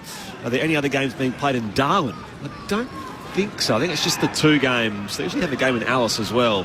But the 2 games spread across the Sir Doug Nicholls round. I'll get back to you on that, Fran. As it's come down here again, Harvey Gallagher for the Bulldogs from the stoppage. Inside 50, a hurried ball, spilled by Harms. Gathered here, hand pass away. Darcy to Garcia. Richards goes to the outside of the boot, closer to home, but Taylor cuts across Norton. Intercepts at fullback there for the Giants. The Bulldogs lead by 14 points, though. 21 gone, 3rd term, ABC Sport. Daniel Garb. Toby Green, just 10 disposals and a goal. Can the captain inspire his side? The kick from Sam Taylor just clears defensive 50, but the Dogs send it back in through Liam Jones. Norton comes out to meet it. They rove it well. Here's Riley West trying to get free of Iden. Gets the handball away to Harms, but the Giants surround him and see it over for a boundary throw in. Left forward pocket for the Dogs, who are just keeping the Giants locked in their own defensive 50 at the moment. They are hanging on by a thread. Back in it comes. Stoppage inside 50 here for the Bulldogs. English and Briggs wrestle. Tom Green tracks it towards the line again. It's going to be a throw-in. I'd like to know the record for the most boundary throw-ins in a game of football. Got to be going close. It's been like, we talked about the Giants being in this situation before, Garby. They haven't had a lack of confidence. They were so good for so long last year from the halfway mark, and they started so well this year. So it is a big challenge for the Giants here. 22 going 3rd term. Bulldogs by 14 points. Off the bonds of Harvey Gallagher, gathered by his opposite number in Tom Green. Callahan clears the area here for the Giants. Harms parks himself under it. Big spoil again comes from Toby Green this time. Socked away by Briggs. Loose footy. McRae there for the Dogs. Trelaw, now Harms goes again. Hurried kick towards the area where Riley West is lurking. Himmelberg takes Darcy with him. Norton busts the tackle, still has the footy. Run down by Haller and got away to Garcia. Goes the fend on Perryman. Now a snap from Garcia. Goes up in the air. And Ware is bundled, ball and all, towards the line. Now socketed through, rush behind. And it's going to be now a 15-point ball game the Bulldogs' way. So opportunities for them going begging, but they extend their lead bit by bit. 23 gone 3rd term on ABC Sport here at the Showground. Well, the Giants just can't get it out of their back 50. It's going one kick out and then it's just coming back in, and the Doggies are locking in their forward 50. Whitfield sends it long, looking for Riccardi. He wins the contest on the wing. Can GWS get something going now? Riccardi kicks to Green, who marks. 65 out, left half forward. Gives it to O'Halloran, who tries to drive one to Bedford, and he's taken the mark. And finally, GWS gets some run out of defensive 50. Bedford will have a shot, 45 out, tight angle to the left. Well, they got it into open space. They got it outside the contest. It's been such a close, contested game of footy, stoppage after stoppage, so they're able to get it outside that, hit a target. I think it was actually a miss-hit to get Toby Green on the wing, but it's all they needed to then get the overlap run and hit a target inside 50. This is a massive kick in the context of the football match from Toby Bedford. Only 6 goals for the season from him.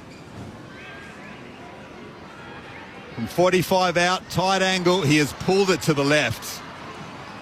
It's one aspect of his game that he struggles with, is providing enough majors. We know how strong he is as a pressure player inside 50, but by his own admission, needs to provide more goals. That was a big opportunity missed. Cleary. Kick out here for the Dogs. Buys some space in the left-back pocket. Shares it with kick as well as Duray goes beyond defensive 50. Himmelberg crashes in from behind down there on Ugle-Hagan. Knocks it back towards the Giants attacking 50. Tom Green lays the tackle on Duray on the follow-up. And the umpire says, give it to me. Declan Byrne on the boundary.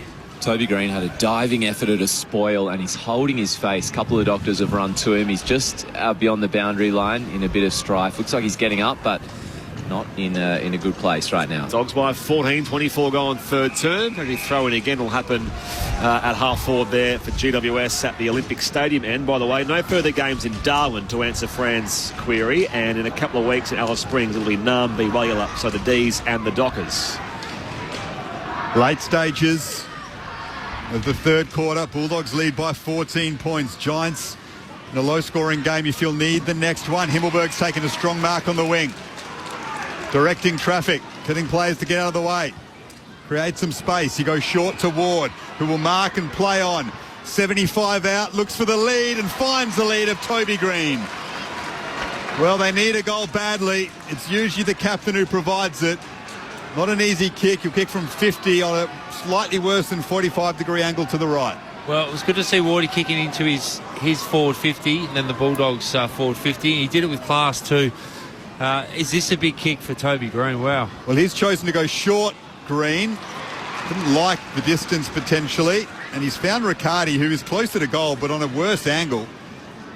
He will kick from 40, hemmed up against the boundary line. Toby Green has some blood on his ear, which I don't think they've spotted at the moment. He's just continuing to play on despite that. So Riccardi, can he provide an important goal? With 26 minutes gone in the third term, decides to kick it across the face instead, and that's out of bounds on the full. Well, that's a little bit of nothing from Jake Riccardi. You either strike at the sticks or you set it up. He's gone way across the face and it's out of bounds on the full. Strange decision. Yeah, they have a ping of exactly what you said. I'm not sure what he was trying to do. They may be caught in two minds. Your experts, Dean Brogan, Joel Patfull on ABC Sport, Liam Jones, a long kick to the outer side for Jamara Ugle-Hagan. It takes the overhead grab. I think he was having a shot, but you'd love to see Toby come back. He was probably on the edge of his distance, but he's, you want him to step up to the plate, have a ping. Can dispossess Treloar. Loose footy gathered by Toby Green. Out in space for Brett Daniels. Release the hand pass wide into Connor Stone again. He's run down there by Bailey Williams. The umpire says, yep, holding the ball. Just the indecisiveness. He just needed to keep the ball in motion then. And just got caught holding the ball, and that's been the theme of the night for the Giants. Just been controlled by McRae. That ball going towards the outer side boundary line. So the Dogs keep possession and a 14-point lead as well. 5:15 plays 4-7. 27 go on third term ABC Sport. This has been an excellent performance by the Western Bulldogs. 14 points they lead by. Late stage of the third term. Treloar up to 24 possessions now. They have defended with vigour to keep the Giants at bay. That is a poor kick though from Liam Jones. Thomas is there. Bailey Dale's resting with him. There are Giants all around this football.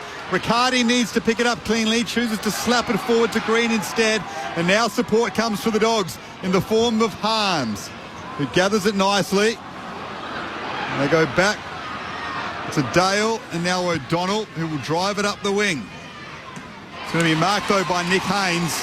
Time ticking down. Chance for one more attack perhaps for the Giants before the three-quarter time siren. Haynes spreads it wide for Himmelberg. Marks on the wing. True centre wing broadcast side. The dying seconds of this third term. And that will be where it finishes with Finn Callaghan. And no further score from that point. Just the one major in that third term to the Bulldogs, who kicked, 1 goal 6 to the Giants. No goals 3. So 5-15-45 to 4-7-31. It's a game high 14-point stretch the way of the Bulldogs leading here. And so far in the game, it's been all singles for the visitors. Jamari Ugle-Hagan, Sam Darcy, Riley West, James Harms was the goal kicker in that third term, and Leith Vandermeer also on the board, while for the Giants, 3 for Jesse Hogan, and the other goal was to their skipper, Toby Green. On ABC Radio, News Radio, and the ABC Listen app, this is Saturday Twilight Footy on ABC Sport. Sport and Spice brings you the big picture conversations and plenty of fun every week. So you were peeing in a cup with Messi? Yeah, basically I saw Messi's pee. It's like I call it the race for $1 million. After the competition, I probably ate like 500 nuggets at least. I had to like kind of secretly play football and then go off to my basketball game with like a bit of dirt on my knees. Hosted by me, Declan Byrne and Lavender Bai. Listen to Sport and Spice on the ABC Listen app or find it in the Best of ABC Sport folder wherever you get your podcasts. The 2024 Sir Doug Nicholls round. At the back, Perriman, the mop up for the Giants, and now Haynes to clear. Unconvincingly here for Harms, who lets fly from 45, and the Dogs have one again.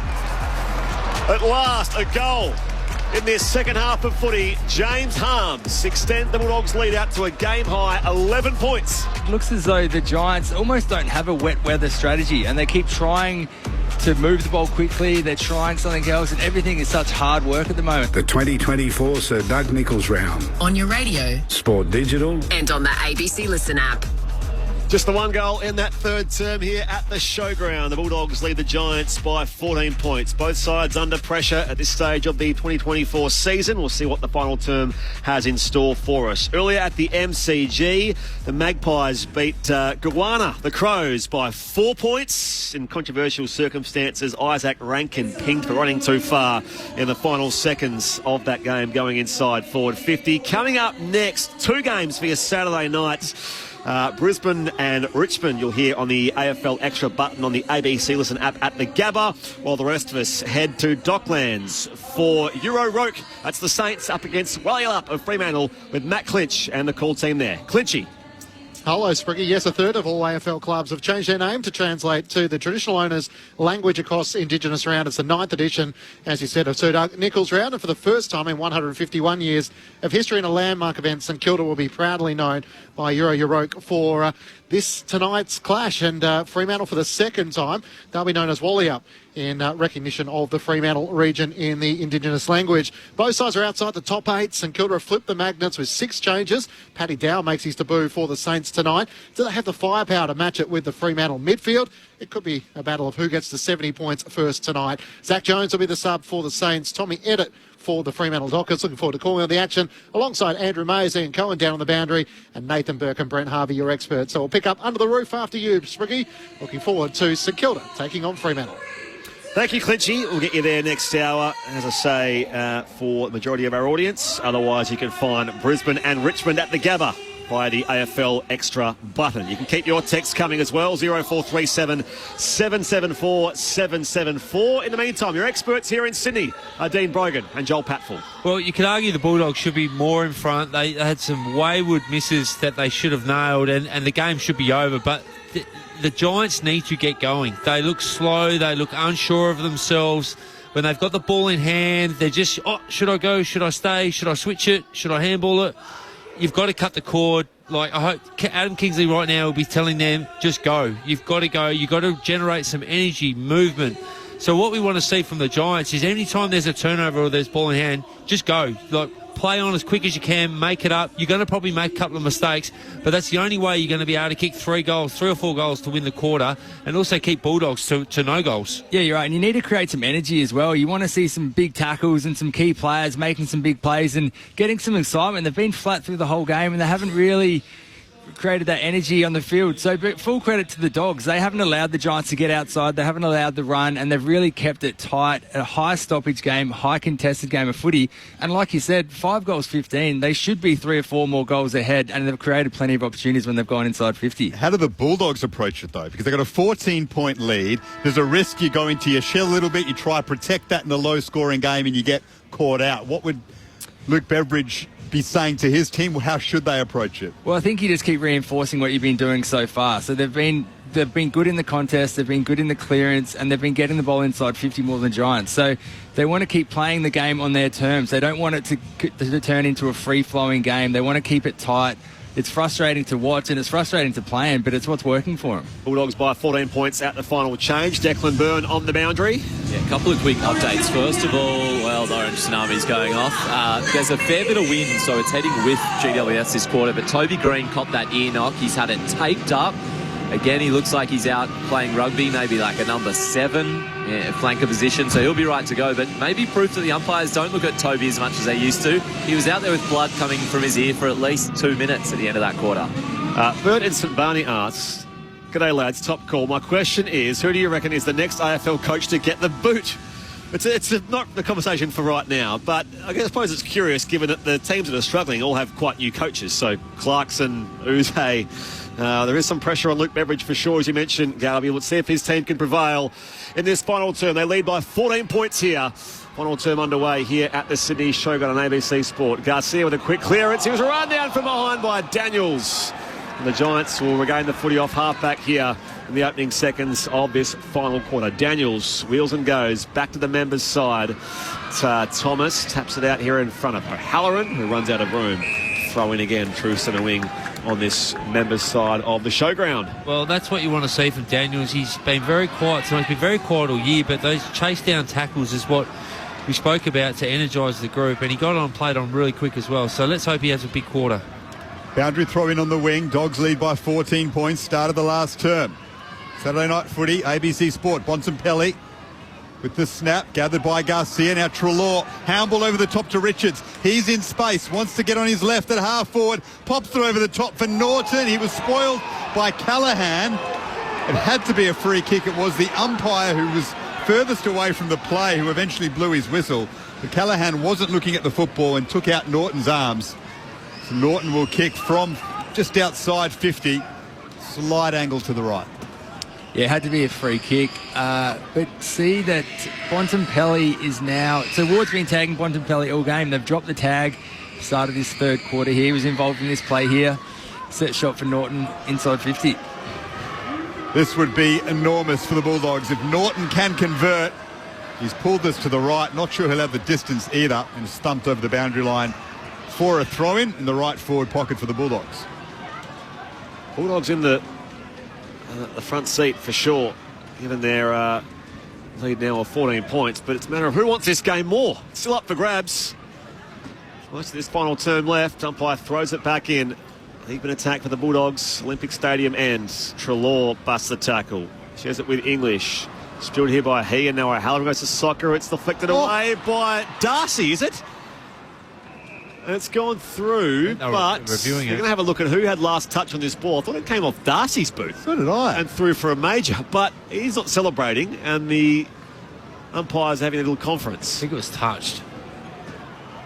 It's come off Fugel-Hagen's shoulder on the way through. There we go. After the Callan Ward misdemeanour earlier, I thought that was another freakish moment. This will be just a pretty straightforward behind, I imagine, given it's ricocheted through for over the goal line, so it'll be a minor score.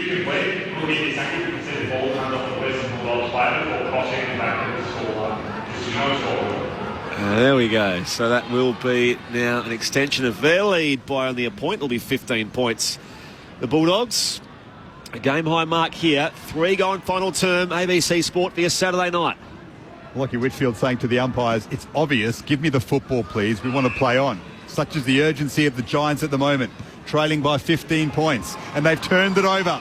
Straight to Ed Richards in the middle of the ground. Dogs setting up beautifully. Richards with possession number 20. Long ball on his left boot. Darcy palms it down to Bontempelli. Falls to Fugel-Hagen. He's a couple metres out from his own attacking goals, and eventually Buckley rushes the behind. Giants need to get going. Dogs have started the last term beautifully.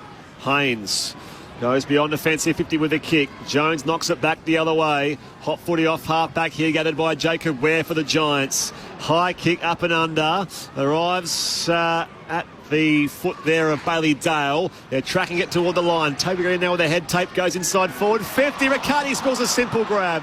Goes to it with O'Donnell. And now it's one away here for the Bulldogs, but Duray runs out of room as well. Right in that junction of 50 at half forward for the Giants, who trail by 16 points.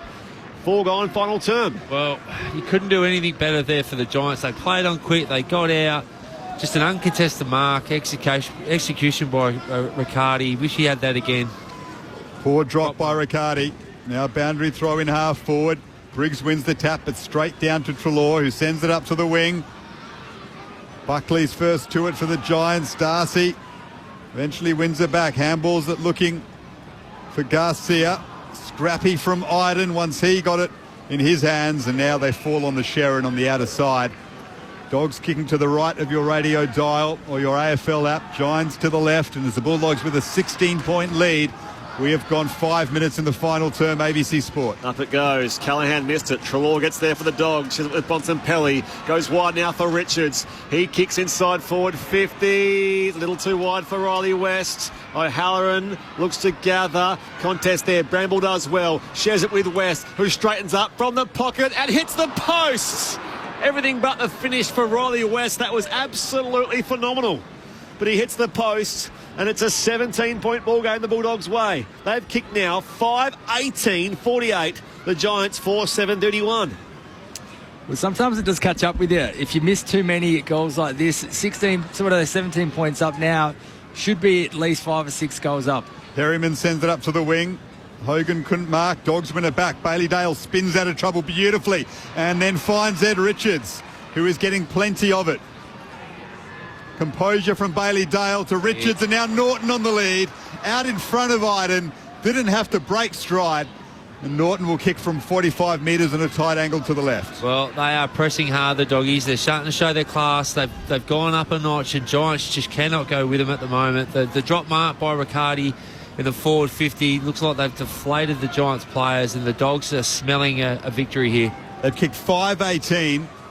Considering the Giants have only kicked 4 goals for the game, if Norton can convert this, that might just do it, but it's another behind. 5-19 now for the Bulldogs, 49. The Giants 4-7-31. It's still a healthy 18-point lead, though, in the conditions. He's hit someone call old mate Swamp Thing and see if we can get the record for boundary throw-ins in a game and also posters, hitting the post. That's been extraordinary. Whitfield goes up the corridor, spilled by Tom Green. Out in the path of Treloar for the Bulldogs. Traps it, now goes by hand to Keith. Off a step. Long searching ball inside 50. Too deep for Bontempelli. Taylor out the back now for Whitfield. Shares it by hand to Daniels. He can rebound off half back to the outer side. It misses Jesse Hogan, and Jones run towards the boundary line there by Bedford. Will throw it back in.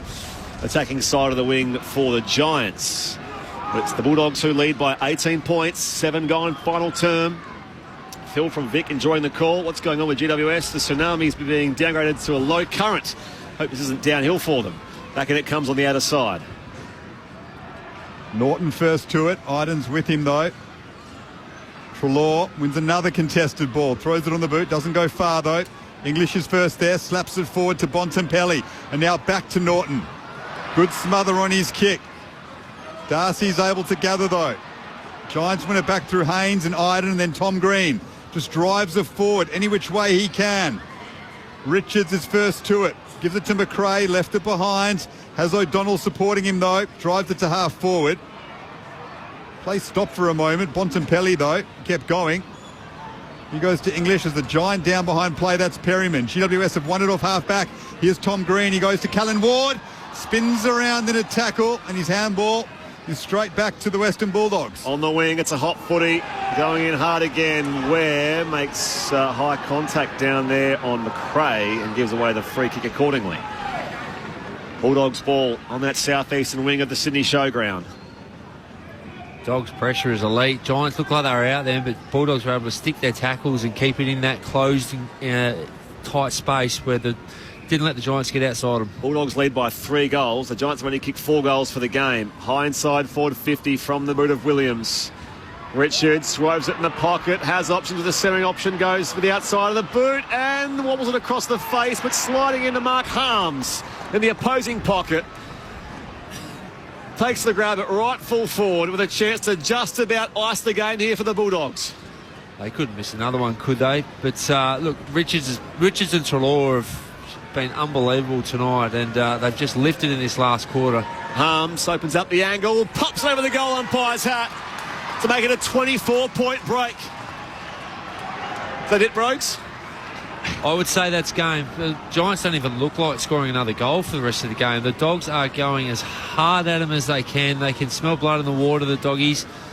And Richards, he's been best on ground for me. He's been unbelievable tonight. 6:19.55 plays 4:7:31. So it's a 24-point margin the Bulldogs' favour. 10 going final term on ABC Sport. Your experts, Dean Brogan and Joel Patfull. Well, they had to kick one eventually. They had that many chances, that many opportunities, repeat inside 50s. They were just absolutely smashing the Giants defenders down there, and eventually you just can't hold it anymore. So it's just a massive amount of numbers, and the Giants just don't have an answer at the moment. They don't have anything that they can throw at them to get the ball going forward, and there's a lot of players that just haven't had an impact on the game tonight.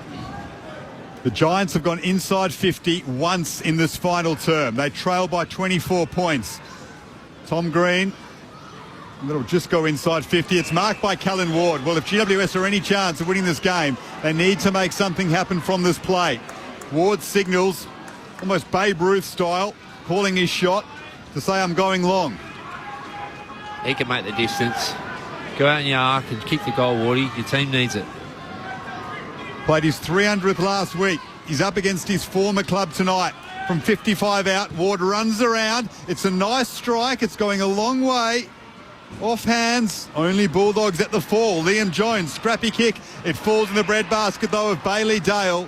And the Dogs, with their 24-point advantage, will clear defensive 50. Come wide to Williams, who marks it right half back. 24 points their lead. Williams just slows things down here for the Bulldogs. They're setting up between the arcs. Very high kick this from the Bulldogs defender. Out to a 2-on-2. Norton reaching from the back. He's paid the grab just forward of the wing. They start to streak forward now. Norton pops it deep towards that pocket. Bontempelli is down on the forward line. Fisted away in the path of Cornelio. The Giants can extract the ball now through their former skipper. Wobbly kick beyond defensive 50. Williams makes the contest on Buckley. Now brings it away. He's run down there by Connor Stone, and that will be holding the ball. Giants ball at left half back. It's the Dogs who lead by 24. Stone the sub with a big tackle. They're short to Nick Haynes. They switch it now to Himmelberg. Darcy Jones, the man taken out of the game in the first quarter with a hamstring injury. Big leap by Hogan.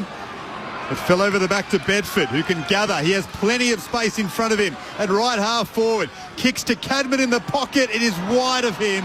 It is another opportunity missed from the Giants. It's out of bounds on the full. What you didn't see behind players, that Cadman's opponent had actually fallen over. So he had a 10-metre break, just had to hit the target. They come towards the outer side. Strong pack grab taken by Kieran Briggs, the Giants ruckman. From just forward of the wing. They must make every opportunity a winner here, the GWS Giants. Briggs, long to the hot spot now. Connor Stone waits back. It goes through Cleary's hands. Williams sweeping back to English on the last line and now pops the kick wide to Bailey Dale. And they're controlled inside their D50 here, the Bulldogs in the right back pocket. 24 points their lead. 13 gone, final term, ABC Sport. Dale goes to English. You couldn't quite take the mark, but it falls off the soccer kick into his hands. Gives it to Vandermeer, who drives it long. There's a man out the back here in Riley West. Iden got in front of him. Bontempelli, though, was quick to rove it. They work it inside 50, the Dogs. Himmelberg can't gather cleanly. Riley West does. He's tackled well, potentially high. The ball spills free, no whistle on the play. Thomas is there. And now Buckley, his clearing kick is wide of a couple of teammates. Boundary throw in right half forward for the Giants, down to Declan Byrne. Western Bulldogs about to make their sub. So Caleb Daniel is ready to go. I believe they're trying to get off Riley Garcia to sub him out just tactically. But yeah, Caleb Daniel about to come into the game. That was after earlier for the Giants. Darcy Jones' hamstring injury late in the first quarter saw an early entry to the game for Connor Stone. As it comes back in now from the throw-in. Bontempelli, hurried ball inside 50. Norton, almost out-muscled by Taylor. Garcia, off here to Norton, collared by Iden. Umpire says play on. Loose footy comes out for McRae, and now Richards, 45 out. All the way back to Juraya, and he's 200th. He lets fly from 50, right to the top of the square. Nick Haynes takes the intercept grab. Kept his feet, fell back with the weight of the football, and now Daniels goes quickly from defence. It's out of bounds for a throw-in. So we'll throw it back in. Inside 50 here for the Bulldogs, who lead by 24 points. By the way, Fiona's at me here for saying the traditional place name for free. I said Walyalup, didn't I? Walyalup, 3 syllables. Just in case you misheard me earlier, Fiona. That's coming up next. Walyalup, the Dockers, away to Euroke. Known as St Kilda. As Taylor intercepts here for the Giants at fullback. The Bulldogs, though, lead by 24 points. Taylor goes short to Himmelberg. The Giants staring down the barrel of 4 defeats in their last 5 games. And they've got Geelong away at Kardinia Park next week, although they did win there last season. They switch it to Buckley, controlled it well. He goes to Callaghan. They need to go down the corridor. Callaghan does that. Big leap by Hogan. Down to Toby Green. Spins free of a couple. He's got some space. He needs to kick one here for the Giants. He goes short instead. They find it to Bedford. Don't tell me they missed up another one, the Giants. He goes inboard to Hogan. Now Green snaps it and kicks it. A pulse perhaps for GWS. Courtesy of the captain, Toby Green. He's got 2. The Bulldogs' lead is back to 18 points. We've gone 15 minutes in the last term. Well, they almost mucked it up, didn't they? There was 5 of them running into an open goal. Toby, you just kicked the goal. He was trying to be unselfish and handball, which he's done a little bit tonight for some reason. But, look, the execution tonight's been poor from him all night, but there is a pulse there. There's a pulse. And what it is, it's a long kick straight down the middle, massive contest. They've got to take risks, kick down the middle, and just take the game on and just see what happens, because that's what happens. You get risk versus reward. Sometimes it pays off and you get to kick a goal. Confirmed sub news, Declan? Yeah, Riley Garcia, tactical sub out. Daniel straight on into the middle. The middle. Canelio wins it away here for the Giants. Back with the flight. Darcy, not paid the grab. She has it wide to Caleb Daniel, and now off a step, Duray. Another high ball toward the outer wing. Haynes slides in, completes the mark. They'll go forward again here, the Giants. Trailing by 18 points, 16 going final turn. He goes all the way back, though, to Iden. So they'll switch now across half-back. Or Dicey kick. Ugle-Hagen close Himmelberg down. Wins it back here for McRae. Options inside 50. Back with the flight. Harms got separation on Haynes. And James Harms will be 35 out from goal, deep in that left forward pocket. That's a risk when you try and go fast, isn't it? It's just finding that balance of taking the kick through the middle, whether you turn it over 50-50 inside your defensive 50 is probably going for a bit too much, but it's a time of the game where they're going to have to go for it, and this is the negative side of that. Voice of Joel Patfull on ABC Sport. Meantime, James Harms, who kicked 4 goals against the Tigers last week. He's got 2 very important ones here so far tonight. And this to recover things back on the visitors' terms. His set shot from the angle is away to the right-hand side for a minor score. That's their 20th behind of the game. 6:20:56. Leading the Giants to a 5:7:37. 17 gone final term, ABC Sport. Handy behind, though. Makes it more than 3 goals. It's 19 points now in favour of the Dogs. Time ticking down. Good mark by Riccardi on the outer side. Just behind the wing for the Giants, following the kick in from Haynes. He'll send this long to half forward. Cadman will leap for it, and he'll take a mark. No, knocked away from him at the last moment by Bailey Dale. A crucial intervention. Now with Bramble. Sends it up to half forward. West and Iden. Iden punches it away from West. And it's over the boundary line, just inside 50 for the Dogs, who lead by 19 points. This would be their biggest win of the season without doubt. They've got the Swans, top of the ladder Swans at home on Thursday night. But this would just release the pressure off Luke Beveridge for a moment if they can secure a victory tonight. Does add greater context to the first game of round 11 next week as Canelio is brought to ground here. Last week, their 6th biggest win by way of margin in the Luke Beveridge era. And this is certainly their biggest win of the season so far. They can keep this 19-point lead. The Western Bulldogs. Out of the stoppage, Bontempelli coughed it up. Tom Green needs support. Callaghan brought to ground by Treloar, the umpire hovering, and will ball it up. Adam Treloar up to 22 contested possessions. He's been enormous. Yeah, 8 score involvements, 6 clearances. He's had a fantastic game against his old side. He's given away a free kick here to Callaghan, and then unnecessarily gave the umpire a bake, Adam Treloar. And so it's 50 metres to the Giants and Finn Callaghan with a 19-point lead. Time ticking down. It's probably Adam Treloar's one mistake of the game. Here's Callaghan, goes long into attack. Giants need a mark. Green will leap, punched away from him by Liam Jones. Connor Stone leads the race to the football in the pocket. Keeps it in. Thomas looked for quick hands to Bedford. Well read by Frazier, though. The youngster gets it back in his second game. Isn't he impressive? Goes to Bontempelli on the outer side, and he takes the wing. It was the second gamer in Joel Frazier, under pressure, who created that. He's a player, isn't he? Fraser for Bulldogs. Pick 45 in last year's draft. That was huge out of defensive 50. Bontempelli's kick, a big leap by Ugle-Hagan on the outer side, off his hands and over the boundary line. Half forward for the Dogs, who lead by 19 points. 19 and a half minutes gone. It's hard to see how the Giants can manufacture a win from here. Well, they've just started to slow things up as well a bit, the Dogs here. They're taking a bit of the heat out of the game, trying to slow the clock down, run it out. The Giants have got to do everything they can to speed the ball up. Toss back in on the outer side. Treloar to Bontempelli, who's goal side now from 45, with a finish on the run from the skipper. Again, it's across the face. 6:21:57. It'll matter not, you would think, as we hit time on. They lead by 20 points. The Giants are 5, 7:37. Adam Kingsley cutting a frustrated figure on the sidelines. They work it up the wing. Here's Giants. It's a good mark by Riccardi. He's taken a couple of those recently. Perhaps too little, too late. Plays on and tries to drive one to Toby Green at half forward, but Bailey Dale read that very early and cut across Green. It looks like 4 defeats in 5 games for GWS, and although he had a slow start to his coaching career, Adam Kingsley at the Giants, things were starting to build. The honeymoon period, it's fair to say, is well and truly over now for a team that had their eyes set on a premiership this season. That might still materialise, but they're in a hole at the moment. Yeah, they sure are. Their game style looks a little bit shaky at the moment. And look, Doggy's been fantastic tonight.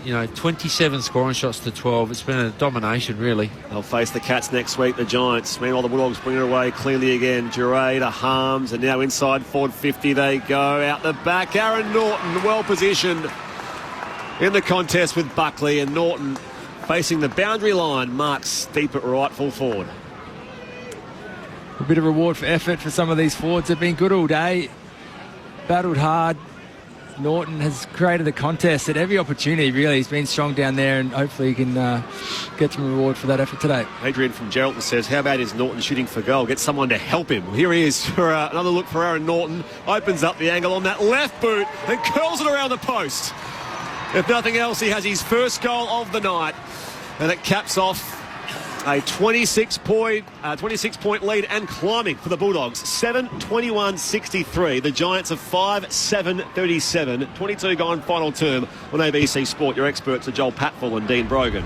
Well, the Doggies have been sensational from stoppages all night, and they haven't let themselves down again late in the game. Throw in clearance. There's been a lot of them tonight, but they've just been classy around the stoppages, and they just got outside the Giants' end.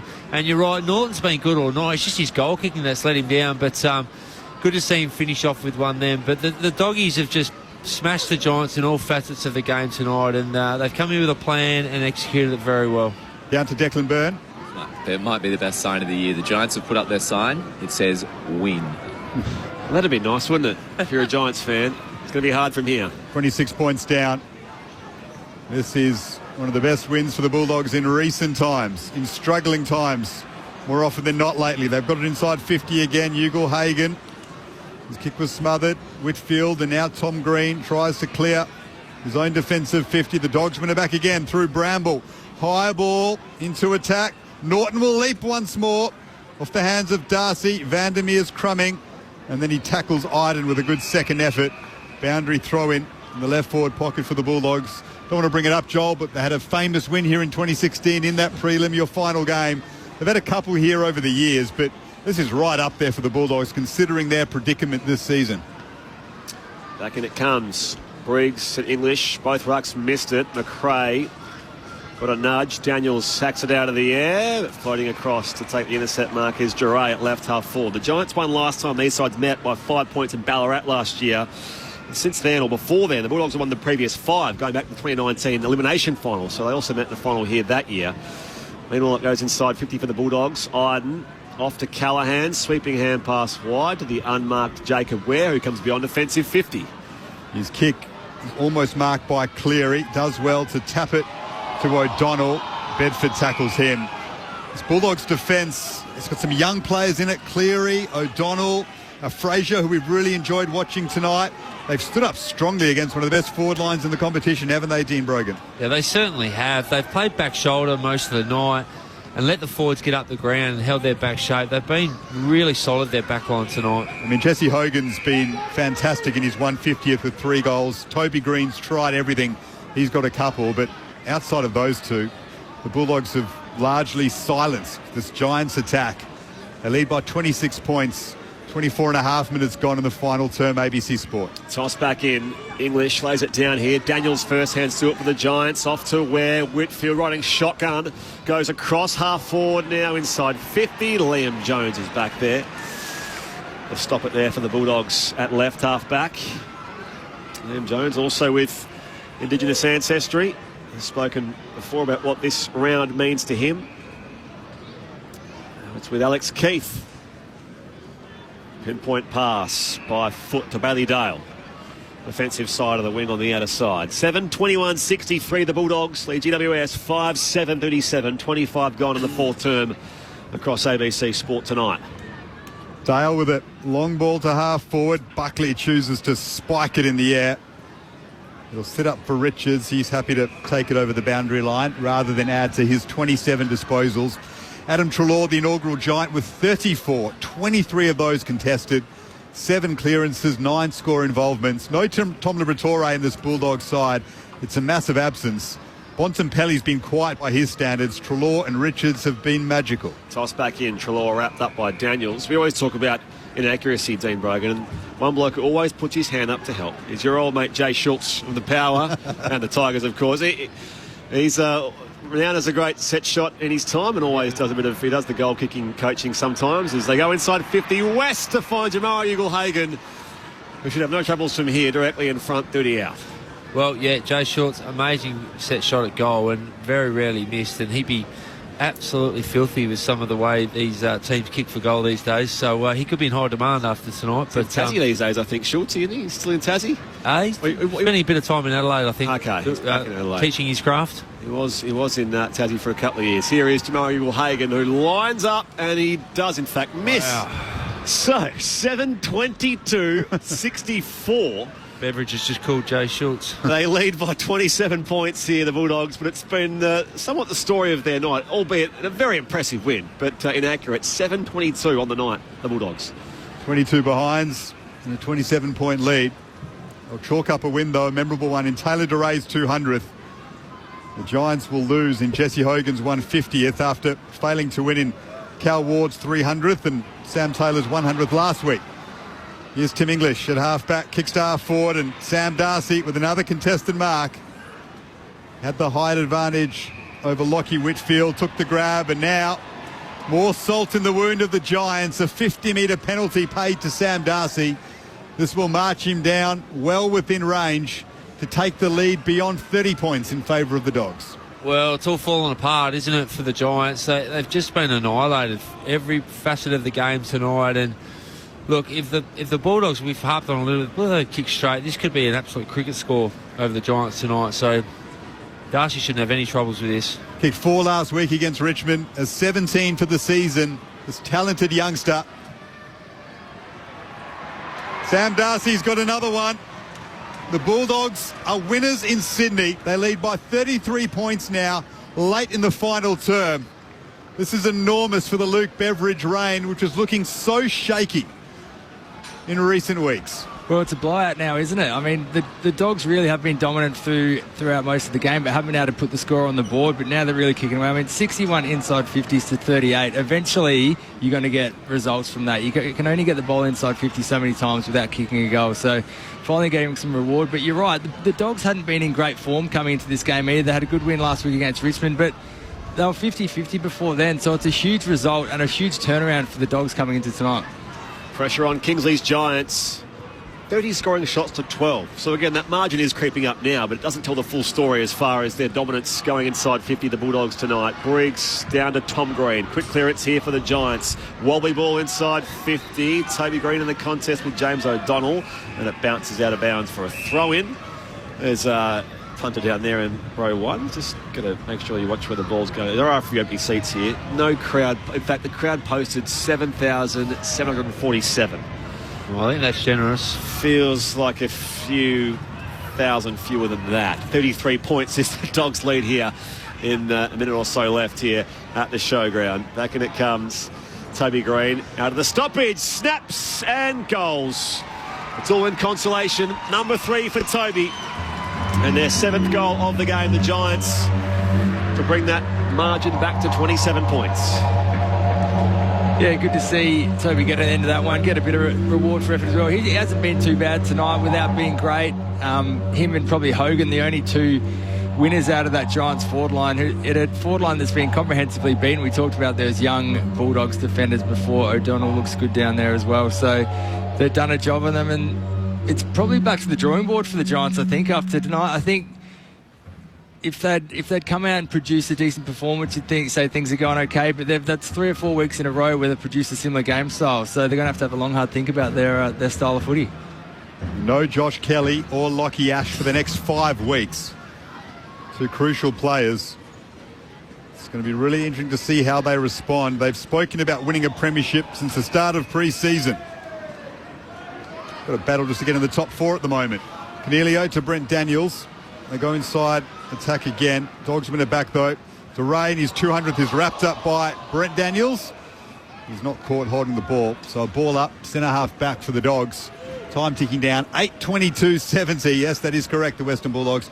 The Giants though, 6:7.43. Here's Brett Sprigg on ABC Sport. Inside 50 here for the Giants. Bedford shrugs the Daniel tackle. Hand pass chopped off though by Bailey Dale. Now to Williams. Off here to Harvey Gallagher. Felled by Bedford. Tries again. Hurried attempt here from Tom Green. High towards full forward it goes for the Giants. And Toby Green lurking still in the pocket. Was taken somewhat high there by Bailey Williams. And they come in from all angles and they'll ball up. Only a few seconds left in the game. The Dogs lead by 27 points. 31 now gone in the final term. Umpire wastes no time. Very close to the Giants attacking goal. Cornelio into Daniel, who can thump it clear here for the Western Bulldogs. Well, last week was their biggest win by way of margin. This week, it's their biggest scalp by far of the campaign. The Dogs take down their old rivals and top 4 aspirants, the Giants, on their own deck. The Giants look directionless at 4-5. 4 losses in their past 5 starts. The Bulldogs prevail here by 27 points. Bulldogs through and Bulldogs fight and Bulldogs roar. We give our very best. 'Cause you can't beat the boys of the Bulldog breed. We're the team of the mighty West. The Bulldogs square their ledger at 5 wins and 5 losses. As I said, the Giants, they are 6-4 now, but 4 losses in their past 5 starts and 3 on the bounce for Adam Kingsley's men on their return to the Sydney Showground tonight. Beaten resoundingly in the end across an inaccurate Western Bulldogs, 8:22.70 to 6:7.43. I'll give you the goal kickers in a sec, but the Giants led by 8 points at quarter time, the Bulldogs by 5 at half time, the Dogs by 14 at the final break. And in the end, 27 points. The Bulldogs with the win. Red, white and blue. We come out snarling. Bulldogs through and through. Bulldogs fight and Bulldogs roar. We give our very best. 'Cause you can't beat the boys of the Bulldog breed.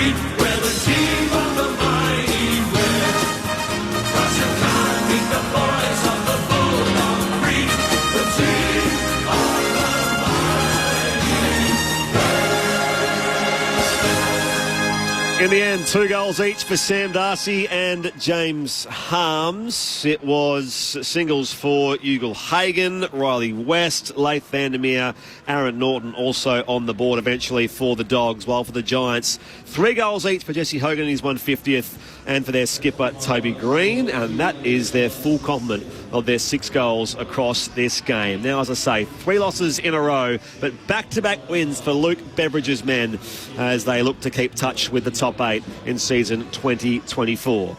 Your experts on ABC Sport, a premiership player Dean Brogan and dual best and fairest at the Brisbane Lions and former Giant Joel Patfull.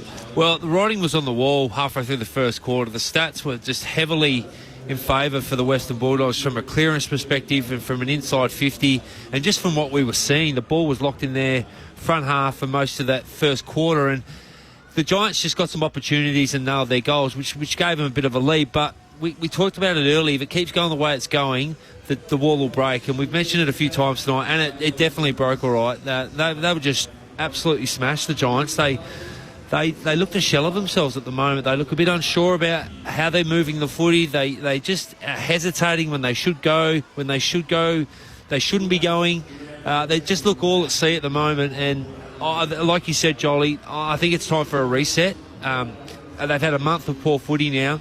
You've got to go back to the drawing board, and you might have to tinker with a few things. And, yeah, they're missing a few players in Josh Kelly and some other players, but they just don't look anywhere near it at the moment. And full credit to the Western Bulldogs. They came here to shut the run of the Giants down, to own the outside, to gain territory, and they did. They just looked like a better side the whole night. And, they've got some concerns for me the minute at Giants. Yeah, you're right. It's one or two. Is it the poor form of the Giants, or were the Bulldogs just too good? And did they come with a better game plan and play the conditions better? And I think they did. They obviously had a game plan to keep the ball in tight. They wanted a contested style of footy. They wanted lots of stoppages, and they're ready to go. They smashed the Giants in stoppages, smashed them in inside 50. So they got the game on their terms. They didn't allow the Giants to flip the ball out in the open, get their running game going. Probably 2 or 3 times through the whole game did the Giants move the ball from end to end. So they did their homework, and they came here and they executed. Obviously, Chalor's had a huge game, 35 possessions. Ed Richards in the middle as well was great, and really just got the ball moving forward all day. The Giants didn't have an answer. They didn't have a go-to as a backup plan when they couldn't get that running style going, and it didn't look like they're comfortable playing in the wet. That's 2 games we've seen the Giants in the wet, and they haven't been able to handle those conditions. So it's a concern moving forward. They closed the gap, as I say. It's up to 10th now. The Bulldogs jumping up from 10th to 10th from 11th. Admittedly, still with about half of the round to go, but that now puts them only a win behind the Giants, for context. That's obviously a great win for them in trying conditions, and an away win as well against a rival that they have very bitter feelings for, but now 5 wins and 5 losses on the year, the Bulldogs. And look, it's a tough competition, right? So most clubs are going to have they're really, they're wavy sort of up and downs, and the Bulldogs have certainly had their fair share so far this year, but I think looking at the Bulldogs tonight, they should be doing better than what they are, so they deserve a bit of pressure because we rate them so highly. Like, they've got some good players across the board. So, look, the Giants will be okay. I think this time last year they were in a similar position, and they'll go back and reset, but for me, they've got a lot of players out of form, like Daniels and Bedford, who was sensational, Callahan. They're just not playing at the level they were last year, and they need those players. When the small forwards are playing well, the Giants are playing well. Well, you could name a few. So you put Cadman, Riccardi. Their forward line isn't functioning very well. Like they did provide a contest. If Hogan and Toby Green went out there, wouldn't have had many options at all. So you're right. They wouldn't have kicked goal because they're the only goal kickers.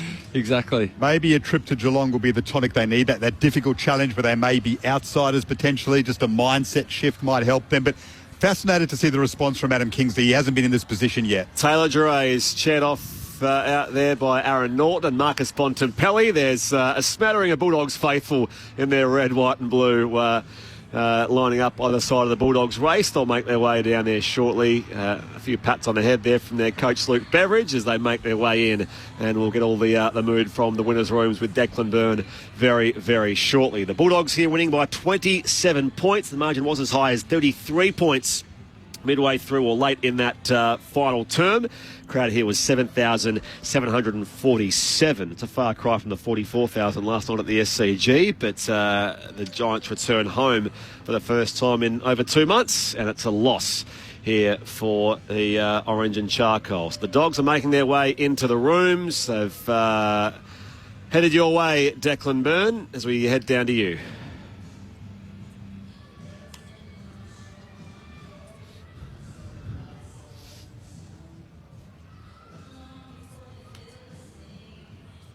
What? Yeah. Declan, we haven't got you for the time being. We'll get to you very shortly. We're just trying to work out what's going on that we can't quite hear Declan. We'll let you know when we've got Declan in the Bulldogs rooms, but we're just working on that right now. For those that have just heard a big patch of silence, we can hear Declan, but you can't hear him out there in Radio Land. So we'll hopefully get that rectified by the time we speak to one of the winners there. Earlier at the MCG, the Pies beat Goanna, the Crows, by 4 points. Isaac Rankin was pinged for running too far, giving away a free kick in those dying stages, and also will be assessed for a hamstring concern. Other footy news around the place. Chad Warner, speaking of teams here in Sydney, for the Sydney Swans, he's been offered a fine for his raised forearm or elbow on Mark Pitnet last night in the Swans win over the Blues in Marngrook at the SCG. Coming up shortly, we'll take you off to Docklands for Euroke. That's St Kilda up against... I'll try this again, because I said Walyalup, and I get told that's not right. Walyalup, I suppose, if I'm from WA, so that's generally how the suburbs sound inflection-wise. Walyalup, the Dockers at Docklands. I care about this stuff, Garvey. People text in, it rattles me. Brisbane, Richmond at the Gabba coming up as well. We hear either of these games on the ABC Listen app with the AFL button, or on AFL Extra in the case of the game at the Gabba. So we'll check in again and see if... No, we haven't got Declan, so we can hear him, but we can't put that to air just for the time being. Why don't we just kick around up here, get the votes, Dean Brogan, in the ABC Footballer of the Year, because we denied you the chance last night and at the Derby a couple of weeks ago. Who gets you 3-2-1 here in the Bulldogs win over the Giants? Yeah, so, look, Treloar was best on ground tonight for Western Bulldogs. He was sensational. Richards was a very close second. And then I thought I'd give it to the third. I thought Bailey Dale didn't have a lot of the footy, but he went at 86% when he had the footy. So I thought Bailey Dale was good. So Treloar, Richards, Dale. I couldn't really give one to the Giants through there tonight. I think Hogan was in contention at one stage, but he just didn't seem really much in the second half. So all Bulldogs tonight.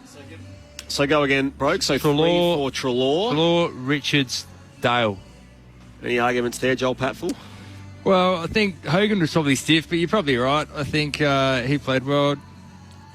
Himmelberg from half-back played okay, but just the result, I think you're pretty much spot on. I mean, if you're those Dogs players, it was an even spread, really. There wasn't any clear standouts like Harms. Darcy was good up forward. West provided the contest, kicked 1 goal forward. There was a few players that were in the mix, but no one really. It wasn't a game where there was a player that really sort of, other than Treloar and Richards in the middle. Most of us off the Docklands next. Otherwise, you can hear the game at the Gabba with the Lions and the Tigers. Elsewhere, just quickly in the National Rugby League, quick around the grounds there before we get back to the Bulldogs' rooms. Hopefully. It's late in the game in Magic Round in Brisbane. Cronulla leads the Roosters 38-30 after earlier the Knights beat the Gold Coast Titans 28-24. And in the A-League, extraordinary, we saw Chris Economides score the winner for Melbourne victory in the 102nd minute of extra time to defeat Wellington Phoenix and move into the grand final. A 2-1 win to the victory. I'll take on Central Coast or Sydney FC in the grand final. There we go. Thank you, Garby. And the golf rolls on tonight, of course, the third round of the PGA Championship as well. 8 minutes left here at the Sydney Showground. Down to Declan Byrne in the winners' rooms. Yeah, have you got me, guys? Yes, got you. All right, give me 1 sec. I'll go get Jack McRae. You talk amongst yourselves. I gave him a let-off. I'll go fetch him. Give me 30 seconds. And if you're just joining us, Dean Brogan gave 3 points, votes Adam Treloar, 2 to Ed Richards, and 1 to Bailey Dale in the ABC Footballer of the Year.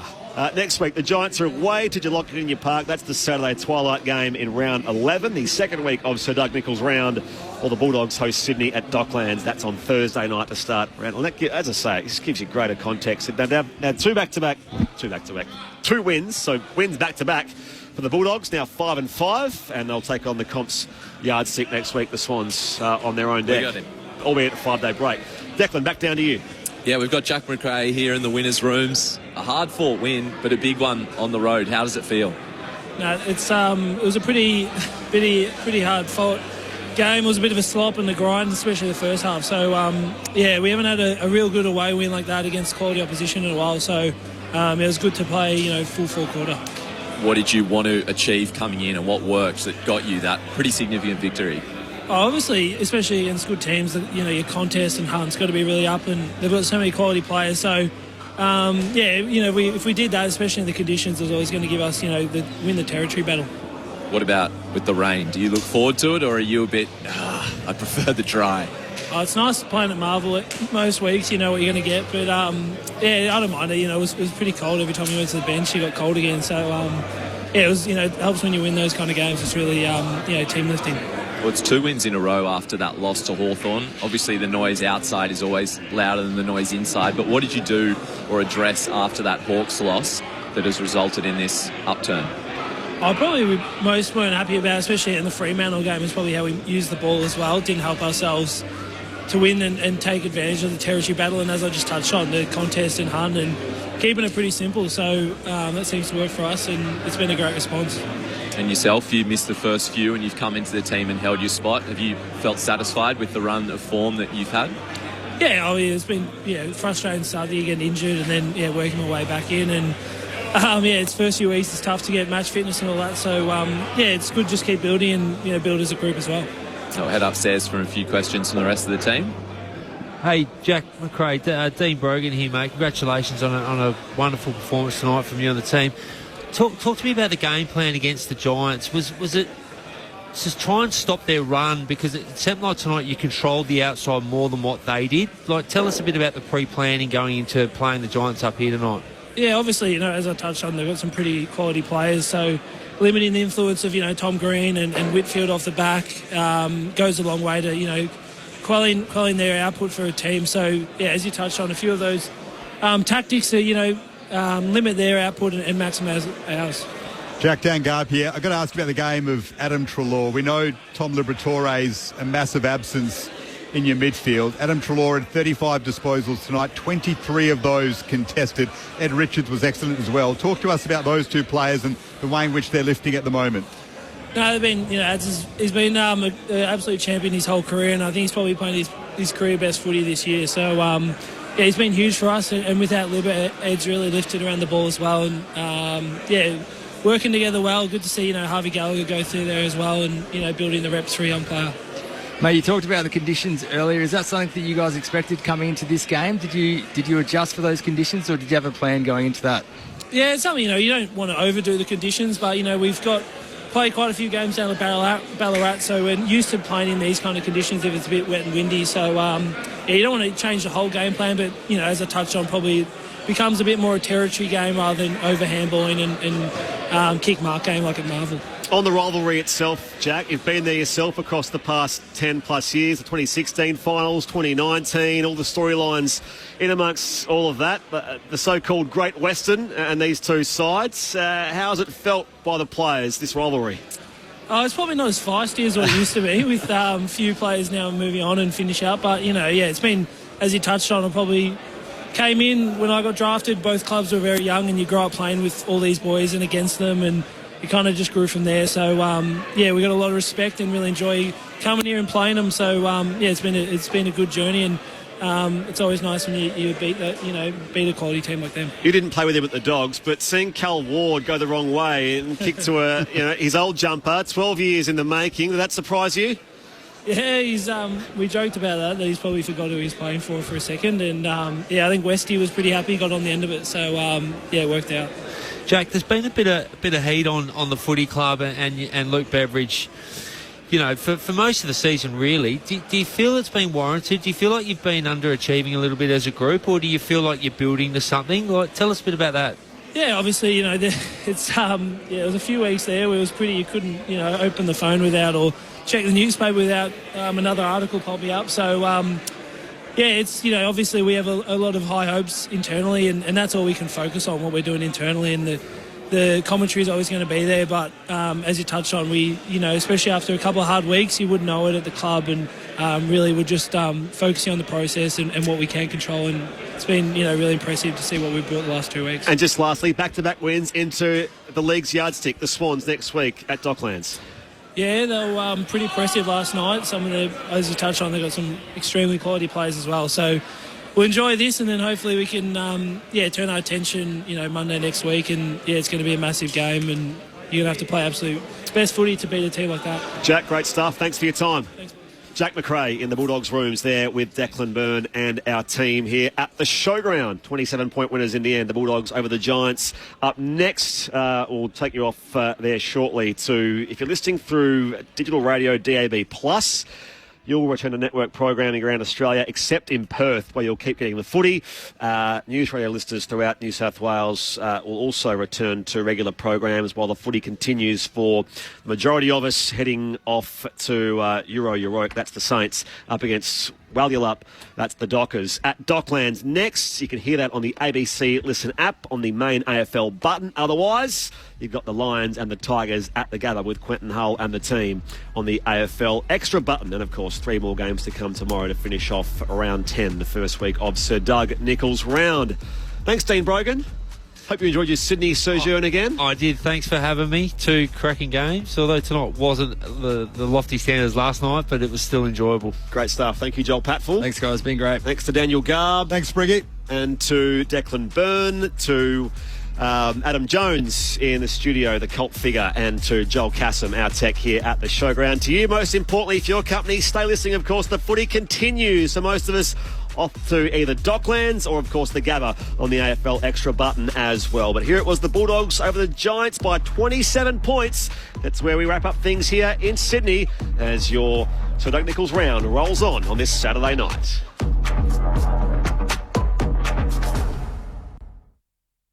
Here's my top footy tip for the season. You can get your games live and ad-free on the ABC Listen app. I know, right? AFL, NRL, men's, women's. Whatever footy you're after, we've got you covered. Every goal, try, mark and tackle. Called by ABC Sports' expert commentary team.